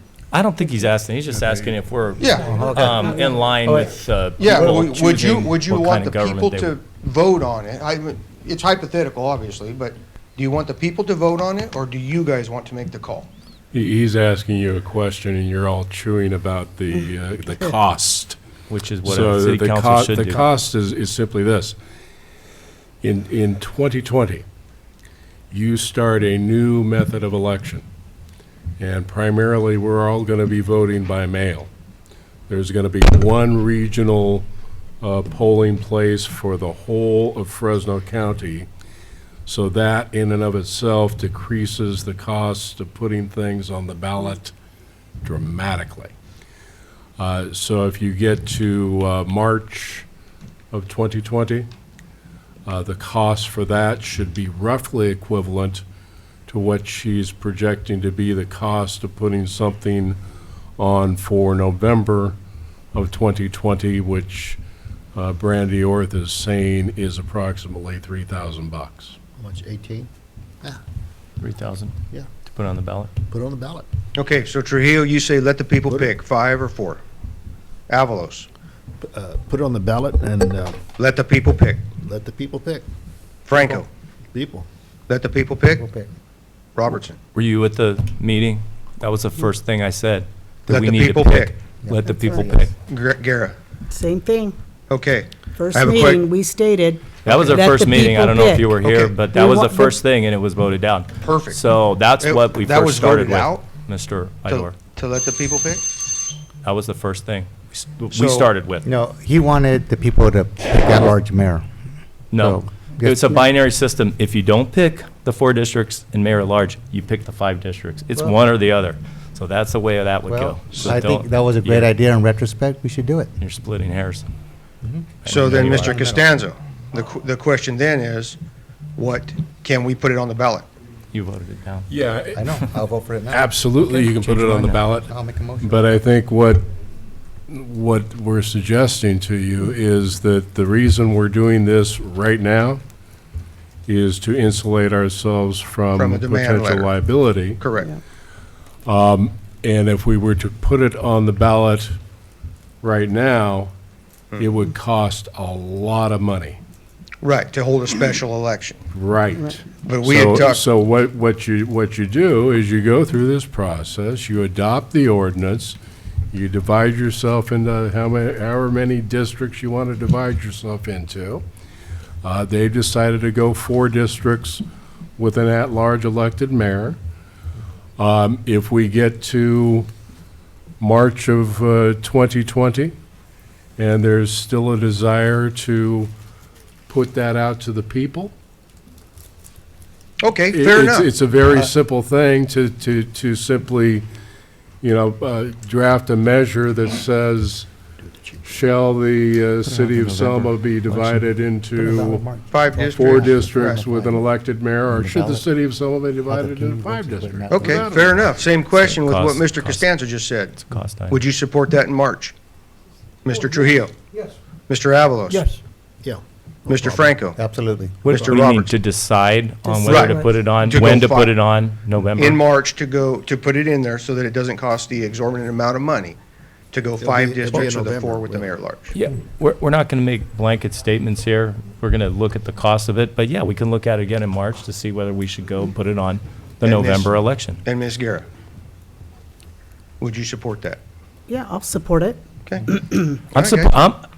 Folks, I I'm know. for supporting Thank you. anything Exactly. that gives you more access and more power in our city.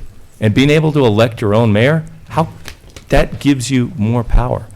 It gives you more representation to elect your own mayor. So yes, I'm for anything that allows the citizens to have more reach and more input. Good evening, Council. Frank Hernandez, 14871 South Highland. I'm all for let the people speak, hear the people. And what the people have heard for a long, long time is the gross negligence, mishandling of our funds. And you guys sit up there and nitpick over a $3,000 cost that gives the people the power to speak. Come on, fellas, young ladies, I'm sorry. Let the people be heard. If somebody wants a pink bus stop, let the people decide on it. If this gentleman wants a liquor store, let the people decide on it. If you guys can rewrite the ordinances and the rules, and it's like playing 3-card money and never knowing whether you're going to win or lose. You guys keep changing the rules. It's like my Uncle John teaching me how to play poker when I was 5. No matter how hard I tried, I always lost. And that's how a lot of these people feel. You guys keep calling the barrio. That's such a derogatory way to describe the other side of town. It's sickening, the barrio, the barrio, the barrio. I'm from Selma. I live in Selma now. I don't live in the barrio. I don't live on that side. I live in Selma. You know, but yeah, let the people decide. You know, don't Selma. double talk and question the lawyer whether it's in the budget. It's in the budget. Stop giving people free waivers for tacos and parties and fiestas. Stop giving waivers. Stop Start giving making waivers. money. We should be in the business of making money, not costing the city money. Anyways, I'm sorry. Thank you. Thank you. Thank you. Any other input from the public tonight? Okay, with that, we will bring it back to the council. This is a discussion item. You know, I want Anybody have some more excuse me, I want input on to this? probably make a motion that we put this on the March ballot and we proceed with our maps, but we choose a 4 and a 5 district map. And based on the community deciding in March, it tells us what map we use in November. And that way That's we not stay. the item tonight. That's Not not the on- item. That's not a motion you can make on this agenda unless you had that added to the agenda. Yeah, you Can, can't do it. so how do I add it to the next agenda? I just make a You'd request? you'd have to make a motion to add that to the agenda. But I don't think there's a need to act on it because we're in the middle of this process. And that's one of the requirements for adding Can we something to table the this agenda. process? But what you can do is So, this. excuse me, Neil, can we table this process and then add that to agenda and then handle it all together at the next meeting? If we table the What you can do process, is this, we would add your run past the item deadline.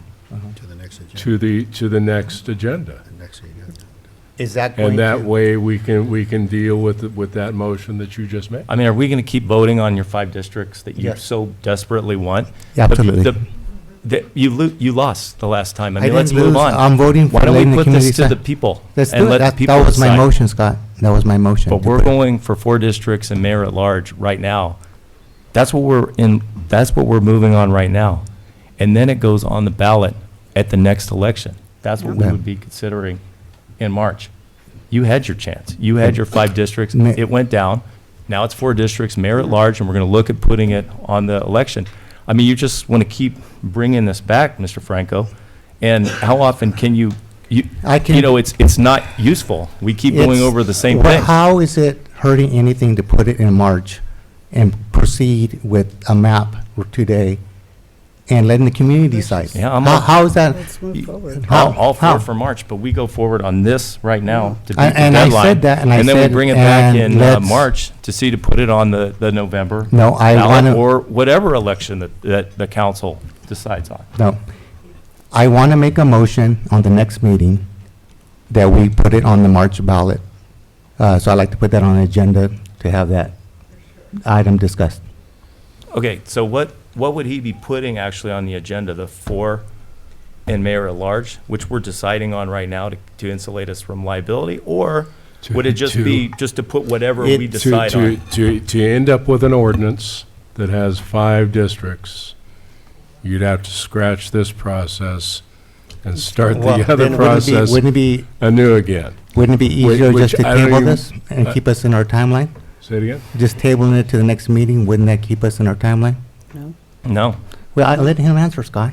that's It not what he's would, explained. we could stay within the timeline if we had a meeting on the second, or we had the second meeting in December, which we typically don't have. Mr. Mayor and Um, council. But what you can do is you could put on the agenda a item that proposes to put on the March 2020 ballot a measure that determines whether the city should divide into 4 districts or 5 districts. Is that what you want in the ballot? That's exactly what I like to do. Okay. And if Are I'm, we doing March? We're In doing March. November. so that would be We a do the motion future now agenda For item. the election in March. Yeah, you would want to do it now for the election in March because you've got to have it to the county clerk, I believe it's 88 days before, so that puts you right at January. So now Early you want an election? January. Now you want an election. You voted it down before, but now you want an election? Yes, I want to let you know. Oh, okay. So you changed your mind because you didn't get your way. Uh, That's what you did. If I might, Mr. Mayor, members of council, I would also just ask that we check in with Shalice of NDC as her experience going from, through this process in other jurisdictions might be helpful to us as we, can you hear us, Ms. Tilton? Hi, Shalice, can you hear? Could you repeat the question? We were just discussing potentially putting an item on the March ballot to look at, to let the community decide on 4 or 5 districts. In the current process we're at, and with some of your experience in other areas, do you have any other suggestions? I have not dealt with this particular situation. I know that there have been some cases where they've taken a dual path and approved both or actually it was the subcommittee in Menlo Park approved both a 5-district and a 4-district. So they approved 2 districts, and then ultimately that subcommittee went to the council, and the council decided. So this would be something that the city attorney would need to weigh in on, is if you could adopt an ordinance that would say subject to approval of the voters, either if it's a 5-district map or a 4-district map. You could do a dual. Well, that's a good point. And I want to make sure that I'm doing what you want to do here. The way I envision this is you're going to finish your process of doing the district maps into 4 districts with the at-large elected mayor. That's going to end up with an ordinance that provides for that. At the same time, we would be adopting in the middle of that process a resolution which places a measure before the voters for March of 2020. And the measure is simply this: shall Selma be divided into electoral districts of 4 with an elected mayor, or divided into electoral districts of 5? Yeah, that's what I wanted, but I thought since we were in the map drawing process, we would draw both maps. But if that's not possible, then we'll do, we're going to draw, use the services. I think that Shalice was saying that with the committee, not granted it wasn't a council, that they did do the 2 options and it would be subject to the voters. And then the vote picks what option we use. So would Is that measure- correct? Would that That's what I measure heard.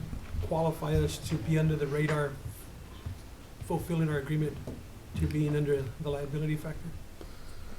Well, if you, Still have to pick one, though, you right? go Even through if and you there's an ad adopt hoc the committee. ordinance that puts you into 4 with the elected mayor, you're shielded, okay? And that's why I'm suggesting that that's the way you want to go. And I think the council member is attempting to go just a step further, and I'm. Put it on the ballot. Put it on the ballot. It's not. That's not the map we use unless. It's not possible to decide on the map, Until after election? but it is possible to decide on whether or not the voters agree with you guys dividing into 4 with an at-large elected mayor by the measure that I propose putting on the ballot. In other words, shall the city be divided into 4 or 5? If we put that to the voters, they come back and they say 4. So you've already got your maps in place, and you're off to the races. You put it on the ballot in March, they come back and they say, we want 5. We just take that back and we adjust our maps, we don't even go through the same process that you're going through here with the two public hearings and the drawing of the maps and all that stuff, because we're doing it outside that process. We're using a different process to present a question to the voters as to how they want their electoral districts to look like. So then who comes up with the 5 votes? Who comes up with the 5 districts then? If the voters choose 5 from 4 or the other way around? It comes back to the council. So the council For would the, choose for the the districts council then? to develop a map of 5 districts. And NDC would assist with that? Yes, presumably, yes. For a fee? For a fee. For additional cost? Shalice, did you hear For a that? fee. Is that true, Shalice? Although you'd have to Would the bear in mind process that start they've- anew, or would it be? They've already developed maps that have 5 districts. So I don't think that's a lot of additional work. I don't know, I'm not in that business, but seems to me it's That's a an argument very, you guys use not to very easy for- thing to you'd have to just extra adjust the cost of running lines arguments, and it was wrong. on a 4-district map, for Neil, example, and that's, divide it into that's, 5. that's my motion. I make a motion that we put on the, Why is it a motion to put You don't, something you don't on? even need to make the motion. Anybody, You- any you're council member can entitled- put anything they want on the agenda. Yeah, you're entitled to request to put anything on the agenda that you want on the It agenda. doesn't mean it automatically passes just And because my you want it to. understanding is That you means it want on goes the agenda. Mr. Mayor, will you stop talking? I can't hear that. I can talk, I've got free speech. I can't hear our attorney. Mr. Mayor Pro My, Tem, my just understanding. like you do. And the city manager will get this done if my understanding is correct. You want on the next agenda a item that allows you to adopt a resolution which places a measure on the ballot for March 2020 to let the voters decide whether or not they want to have 4 districts and an elected mayor or 5 districts. yes. And then the council Can- would vote on that, is that correct? Council will Yeah, vote on that. Yeah, and then, Teresa, could you put that early on the agenda? Like, not late on the agenda? Early on the, It is not a public hearing. okay. So it normally comes after the Okay, so we public gotta move on hearing. with this issue. Let's move on. Yeah. So we brought it back, so he's gonna put it on the next meeting. I just want to make sure, Mayor, pretend that you heard me. That So, comes are after any more public input hearings. on the districting tonight? Is there any more input? No, let's move on. Shalice, did you have any clarifying issues? So to prepare the maps, the draft maps for the 4-district maps, did you want us to use similar criteria that was presented last time for the draft map? Or did you have new criteria or different criteria for us in drafting the 4-district map? I haven't changed my criteria, Shalice. You know, I would like to have as broad a representation as possible, because I care about the city as a whole. As I said before, you know, I work downtown, I live in a particular area. I have roots in the west side, and I care about the whole city. So I would like to have as broad a representation as possible. That's what I said, and I'm sticking to that. Would the maps that Is your we, mic on? would the maps that we Already done already. agreed upon or actually worked on in the previous, the 5 districts or the 4 districts, would those be the maps that we'd be going back and putting up to public hearing, or we would not be doing a public hearing, would just be, You're saying if the voters approved it? yeah. If the If voters, they approved 4-1, 4 and mayor at large, or they approved 5, I'm asking for both sides. well, if they approve 4, then we've already got the maps in place, right? If they approve 5 and they reject the 4, then we have to come back and we have to draw the maps again. But But she you've kinda already, has a pretty you've good already idea. been through that process once. So I think Shalice is more than competent enough to regenerate that and have you folks decide which map to go with. But the And that council would didn't be- agree on a 5 map. Council hasn't agreed We to haven't anything. agreed on on it. a 5 map. Nor have you guys discussed the 4 maps. Exactly. Just for clarification, Shalice is asking for information regarding Format. 4 Right, and you have my districts and an input at-large. regarding that. So she Right. just wants I'd like to give input on the format. Yeah. Yeah. I'd like to see a map that divides the city in just 4 equal portions. I'm doing a north-south quadrant to keep the neighborhoods intact, as whole as possible, and using the major streets if possible. Like northeast, southeast, just something like that. I'd like to see something that looks like that. Okay. Any other input? No? Okay. Public hearing's closed. You can ask at oral communications, but won't be on an agendized item. What would you like to ask, ma'am? Step up, please. Teresa Salas, 3221 Lee Street. Just, I need clarification. So I'm reopening the public hearing, Okay, just for I just clarification. need, yeah. You said that you're going to bring a resolution to the next meeting to say that this is going to go on the ballot. But you said, Mr. Mayor, that you would have to vote on that. So that means the 5 council are going to vote whether they want that resolution on the ballot? So yeah, we've already voted on the 5 districts. Mr. Franco is bringing that back. Okay, but To put the 5 or 4 districts on an election in March, if I'm understanding correctly. That will be subject to a council vote, whether or not that goes forward. so technically then, at the next meeting, you're going to have a resolution that says, we're going to put it on the ballot for 4 or 5, and then you 5 will vote on it, and then you can say, no, no, no, like you always do, and yes, yes, like you always do, and that means it won't go on the ballot then, If that's the vote. yeah. if that's the vote. Yeah. Let's be That's positive. just the way it works. Yeah. I mean, But that's- you've all said that's that the way it you were goes. going to vote yes. That's the way it works, ma'am. Well, That's a yes or no vote, and it goes by the vote of the council on that topic. Well- That doesn't mean it couldn't be brought back again and again like we're doing with this districting, Or but we that will can- be the vote at the Or next we can meeting. change our attorney and get one says it's all illegal and change it the other way. There have been several things we can do. Okay, are you done? Is I that, just, I know, we confused you. no, well, I just, so Basically, it's not a done To be deal. continued. to be So it's continued. not a done deal for it to be on the ballot, because at the next meeting, No, you're going to no, have a we have- resolution we- that you will vote on. it's We have not to a go- done deal, it's coming back to the That's right. council whether or not to put it on the ballot in March. Okay. And the council could vote on that, could vote it down, could vote to modify it, just have to be at that meeting. Okay, with that, I will again close the public hearing and bring it back. Are there any issues here? I'm glad we're getting back to the election, though, that I brought up at the very beginning, Okay. was voted down. I think that's important. It's Mr. very Franco important. originally objected Okay. because he said But I now had I a big agree with ego. you. And we all saw how childish that was and unprofessional, and we moved on since then, and I appreciate that. So we'll move on. Well, we from we that haven't public talked hearing. about Mr. Mayor, the 2-year this or is- 4-year of the mayor. This is Shalice. I just have one other comment, if it's possible. Go ahead. Go ahead, Shalice. So those who want to submit maps need to get them in by Friday, the 25th. So if anyone wants to submit a 4-district map, we would need that submitted to the city clerk by Friday, end of business day.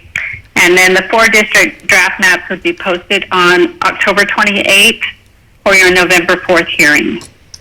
And can you remind the public one more time what the population would be for the 4 districts, Shalice? For each of the districts, each district would have 5,930 residents. Thank you. Okay. Do we want to talk about the sequencing the elections tonight, or should we wait until we're looking at some maps? Shalice, did you hear Does the it question? affect our time? So typically you discuss sequencing when you are looking at the proposed maps, and oftentimes if we have several maps, we wait until we've narrowed it down to the final maps before we get into the nitty-gritty of the proposed text sequencing. So the draft maps, printed on the draft maps, will be proposed sequencing, and most likely because there will be council members paired in a district, it will give the council and if they have different election years, the incumbents, then we would propose either 2020 or 2022, and the council will make that decision. Thank you. Okay, with that, we will move on to the next item. Thank you for participating, Shalice, appreciate it. Thank you, Shalice. And we'll move Thank on you. to item number 4, which is not a public hearing item, and it's consideration of the fee waiver request from Antioquia Ministries. Antioquia. Report, please. Thank you, Mayor, council members. This item is a request for a fee waiver by a local church.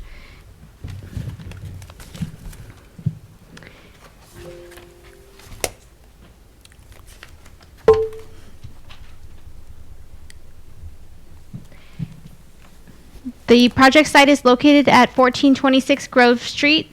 This was formerly known as Torrey Market. You can see the site has been vacant for quite some time. The applicant proposes to use what has been used in the past for a church as their church sanctuary, and then they wish to convert the Torrey Market into a community center. And the applicant has presented this as a hardship, given that there are a number of costs involved in upgrading the site and bringing the site up to current standards. So part of the application requirement is to obtain a conditional use permit, which is required of all churches in the city. And the request before you this evening is specifically related to that application fee. So the city council has set the application fee for a conditional use permit at $5,000. That is a deposit, and it is meant to cover staff time. In this case, staff is not sure 100% what the total staff time required would be, but the applicant has requested that they not be asked to pay for the conditional use permit application fee. They have provided a letter, and they have also provided a site plan, and those are included in your packet. And they are here this evening to state their case as to what public benefit that they would be providing. If you have any questions for them, do you have any questions for staff? Nope. Okay. Thank you. Okay. Do we have the applicant here? Want to stand up and present your case? Well, at this point, I'd like to present our administrative pastor. Will be leading the project. So at this time, I'd like to present Ben Thomas as our lead administrative pastor. Thank you. Good evening, Mayor Robertson and distinguished members of our city council. It is indeed an honor to present this proposal to you on behalf of the citizens of Selma. Our proposed mission in relocating at this site, because we're currently renting the museum building at the Pioneer Village. That's where we're housed currently. And we've been in Selma for almost 15 years now at different locations, and we have grown to the point where we can now invest in this property. We are on the verge of closing escrow on the property. We don't have a lot of money, but we have a big heart for service. And our history of service has been to reach out to families with children who are either being adjudicated through the juvenile justice court system or are on probation for whatever reasons. Our goal is always to reach out to these youngsters and provide counseling services to them. So our mission would not just be to raise up another church at this location. The old Torrey's Market part of the building would be converted to essentially a community center environment where we would provide after-school tutorial educational services for children who maybe are not succeeding academically in school. I have a degree from Fresno State in education, and I also am a retired police officer. And with many years of experience in working with children going through the judicial process, we have been successful in meeting the needs of various families throughout Selma in providing the type of counseling that either juvenile probation or the adult probation department requires of a person who has either been adjudicated by juvenile courts or have been referred to us through the superior court system. And this is open to everyone. It is not required for these people to become members of our church, but if they want to comply with the probation requirements, we have our doors open to everyone without prejudice or discrimination. We don't have a lot of money. As you can see, the building is quite antiquated, and we would have to invest an initial sum of money to spruce the place up, not just for aesthetic purposes, but also to meet code requirements, since we're going to be opening up our doors to provide these outreach services. I am currently in negotiations with the CEO of SER, S-E-R, Jobs for Progress, located in Fresno. They are interested in collaborating with us in providing computer equipment, things that we would need to provide job training services to youngsters who are maybe underemployed or unemployed, and even some of the homeless people. We don't want to provide just giveaways to, homeless people in need, but we want to help prepare them to become productive members of our community, providing resumes for them, helping them to develop resumes, and coaching them into how to interview for an entry-level job. We feel that these are tangible services that we can provide, and we have been providing them, but we just want to enhance and improve on what we're already doing. Your participation by providing a fee waiver would, of course, facilitate our ability to get this off the ground. I also have negotiations right now with Steve Samuelian from California Consulting. They're a major fund grant company that are statewide. I've worked with Steve in the past when I served on the school board in Parlier, where he achieved a $6.9 million grant for us. I just want to give you an idea of the funding possibilities that are available. And any grant monies that we would receive once we're established would, of course, give us a sustainability to be able to continue providing these services for many years to come, helping people to become more productive citizens in Selma. And we're just asking for help to start this endeavor. We would really appreciate any consideration you could give us. Thank you. Does any council member have any questions tonight of Pastor Thomas? Oh, no, I think he spelled it out. And I thank you for coming. Thank you. I guess more from the Any public. member of the Pastor public? Thomas, I have a question. Yes, You ma'am. mentioned you're in escrow. That Yes. place has been vacant for over, was it like 12 years, they said? Yes. Yeah. So are they doing a thorough, inspection before you purchase that place? Yes. Oh, good. Yes, all the Okay. proper channels have been worked out, Okay. and we're working very, very diligently to make sure that we not only meet the structural requirements for the building to make it safe Right. for our usage, because we're going to be collaborating with the school officials as well here in Selma. And of course, they're going to be concerned and interested as to the safety of Right. children who are going to be referred to our counseling and tutorial services. So, do you folks have a taxpayer ID number? Yes, sir. Was that provided to the city? I don't know if I I want to ask you for apologize that if on it wasn't record. included in the letter. But if we We'd be could- happy to submit that to If we you. could get that just for verification purposes of the nonprofit status. Yes, we are a 501c3. Okay, great. If we could tax just exempt. see that nonprofit Yes, sir. We will check 501c, that. the determination letter. Also, can I just ask, Pastor, what's the stream of funding that you're going to be planning on receiving for the year? I know you said Mr. Semelian at California Consulting obtained a grant for you. You don't have that grant, though, right now. I mean, it sounds like you're going after fresh funding. Where I would simply those- offered a historical involvement with Mr. Samuelian. When I spoke to him recently, he was absolutely excited and willing to help us, both under the faith-based initiative that President, I believe it was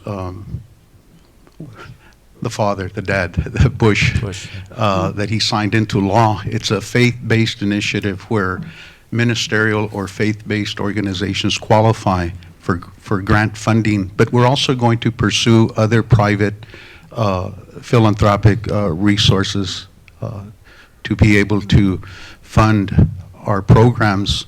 And like I said, SCR, Jobs for Progress, has made a commitment that they would not only provide computer equipment, but also even staff members, as they already do in other parts of Fresno, but we want to bring that into Selma. So we feel very confident, Mr. Mayor, that given the opportunity to open up this facility, would just open up our gates to be able to reach out to our needy people in Selma. And it would be a win-win situation between a faith-based organization such as ours and the city of Selma. Have you reached out to the police department of Selma in terms of your other functions that you're performing here and for probation and folks? Absolutely. As we have already established a working relationship with the juvenile and adult probation departments, we would, of course, partner up with our local police department because, well, after all, they are the agency that deals with these young people that get in trouble, you know, and are adjudicated through the justice court system. So we would be in close working relationship with our local police department. Are you working with Advanced Peace at all? Have you done anything with them? Not at this point, from Mr. Stockton. Mayor, but we will explore all venues that are possible to be able to partner up with other agencies that are providing similar type services. You know, we don't want to reinvent the wheel in certain areas, but we don't want to duplicate services already being provided. So we'll be working to develop those kinds of relationships that will enhance our outreach. And this is open to all of Selma. And I agreed with the gentleman that spoke earlier that I don't like to identify certain areas as, quote, the barrio or whatever, because we're reaching out to human beings that need our services, and we don't look at those factors. We just love God, we love our people, and we just want to do the best that we can to make Selma a better place for all of us to live in. And the city hasn't identified that 5,000, if it's even going to use that much for the 5,000 for the CUP. It is based on time, materials, so it may not be the whole amount if it goes smoothly and quickly. If it requires more research, then it can use that amount or potentially more, although I don't think we see that as taking necessarily more. And it would be from the general fund. And I would imagine other agencies would be working with them as well and verifying their mission, since they are working with law enforcement and working with kids on probation. So there'd be a lot of background requirements for the folks working for your organization. Oh, yes, too. Mr. Mayor. We would make sure that they would go through the live scan process.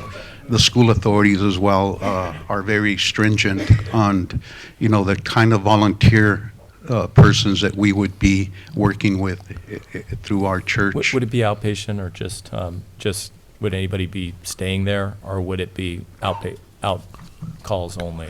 Yeah, no one would be staying there. The services would be open after school for the tutorial program, and on Saturdays we would also provide, you know, the job development services for even adults. Sorry, my last question, I promise. Inflected through any kind of faith? Will Pardon? there be faith taught as well, or will there be a secular component as well? The faith delivery would be totally on a volunteer basis from the clients. No person will be forced to either receive prayer. It will be offered, though.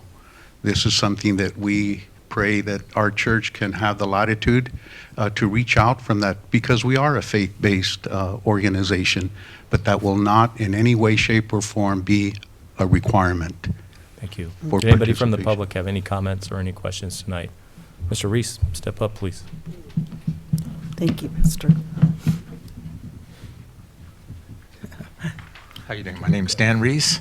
Anyway, Raina, is this your new planner here, this young lady? Yes. Okay, I haven't met her. Anyway, so I'm going to ask you a question. So you have, in that zoning type, would probably be A and E, which is educational, correct? That would be an occupancy classification that's determined by the building code. Okay, so, but if you're going to have education, it'll be under E, and A is assembly. Correct. Okay. And the reason I'm saying that is because E is a little more stringent on the codes, and because you have kids and personnel. And I'd like to congratulate you for trying to go ahead and go forward with this project.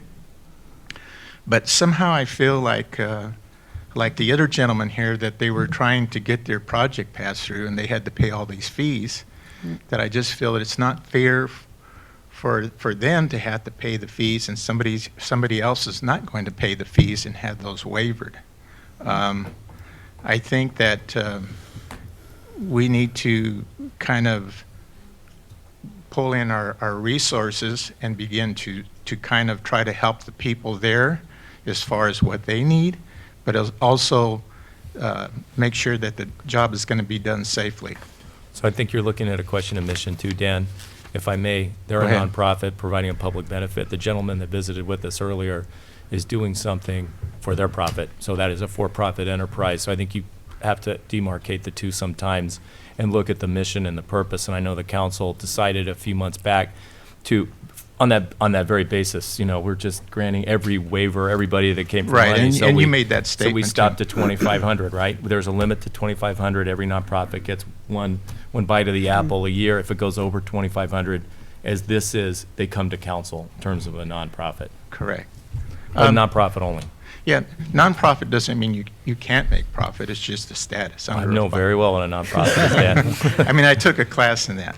But anyway, I also see that in that neighborhood, it is needed, that this place is needed, providing that they can get a good start. And I would say for the council to do their due diligence as far as making sure with the conditional use permit that those requirements are met, because I've been in the building before. And so, they're going to have to address certain things in there, and that's when you, bring different departments in to help out. That's a good point. So Yeah. if the council were to waive the fees, would the city do its due diligence, do its maximal efforts to go inside and evaluate the facility for safety and for So- its adherence to code?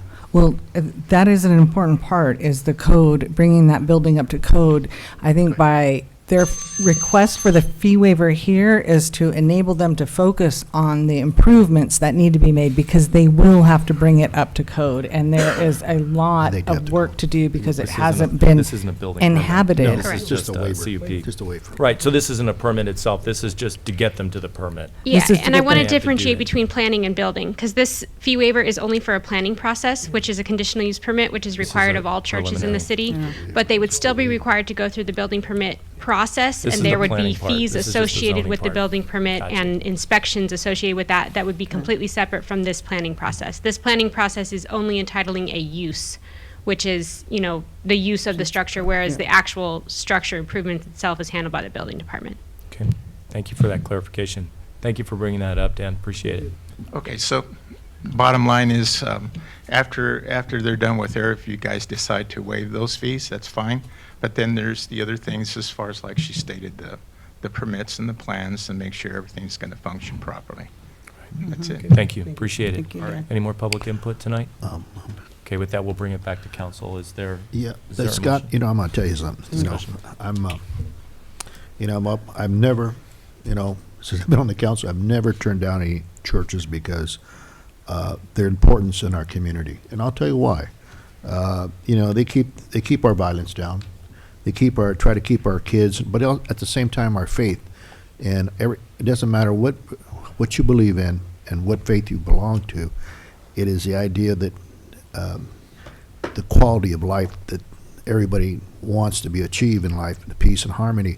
And I think, and that's why I'm willing to help people of faith, because I know the importance in life, how important it is, and I'm making a motion to waive this. Okay. Scott. I'll second it. We have a second. Is there any discussion on the floor? Okay, with that, we'll bring it back for roll call. Councilmember Avalos? Aye. Councilmember Trujillo? Aye. Councilmember Guerra? Aye. Mayor Pro Tem Franco? Aye. Mayor Robertson? Aye. Thank you for coming out. Sure, and with that, we will take a 5-minute break and come back at 8 o'clock. Thank you. Thank you. You got kidneys? Hang on, boys. Hang on.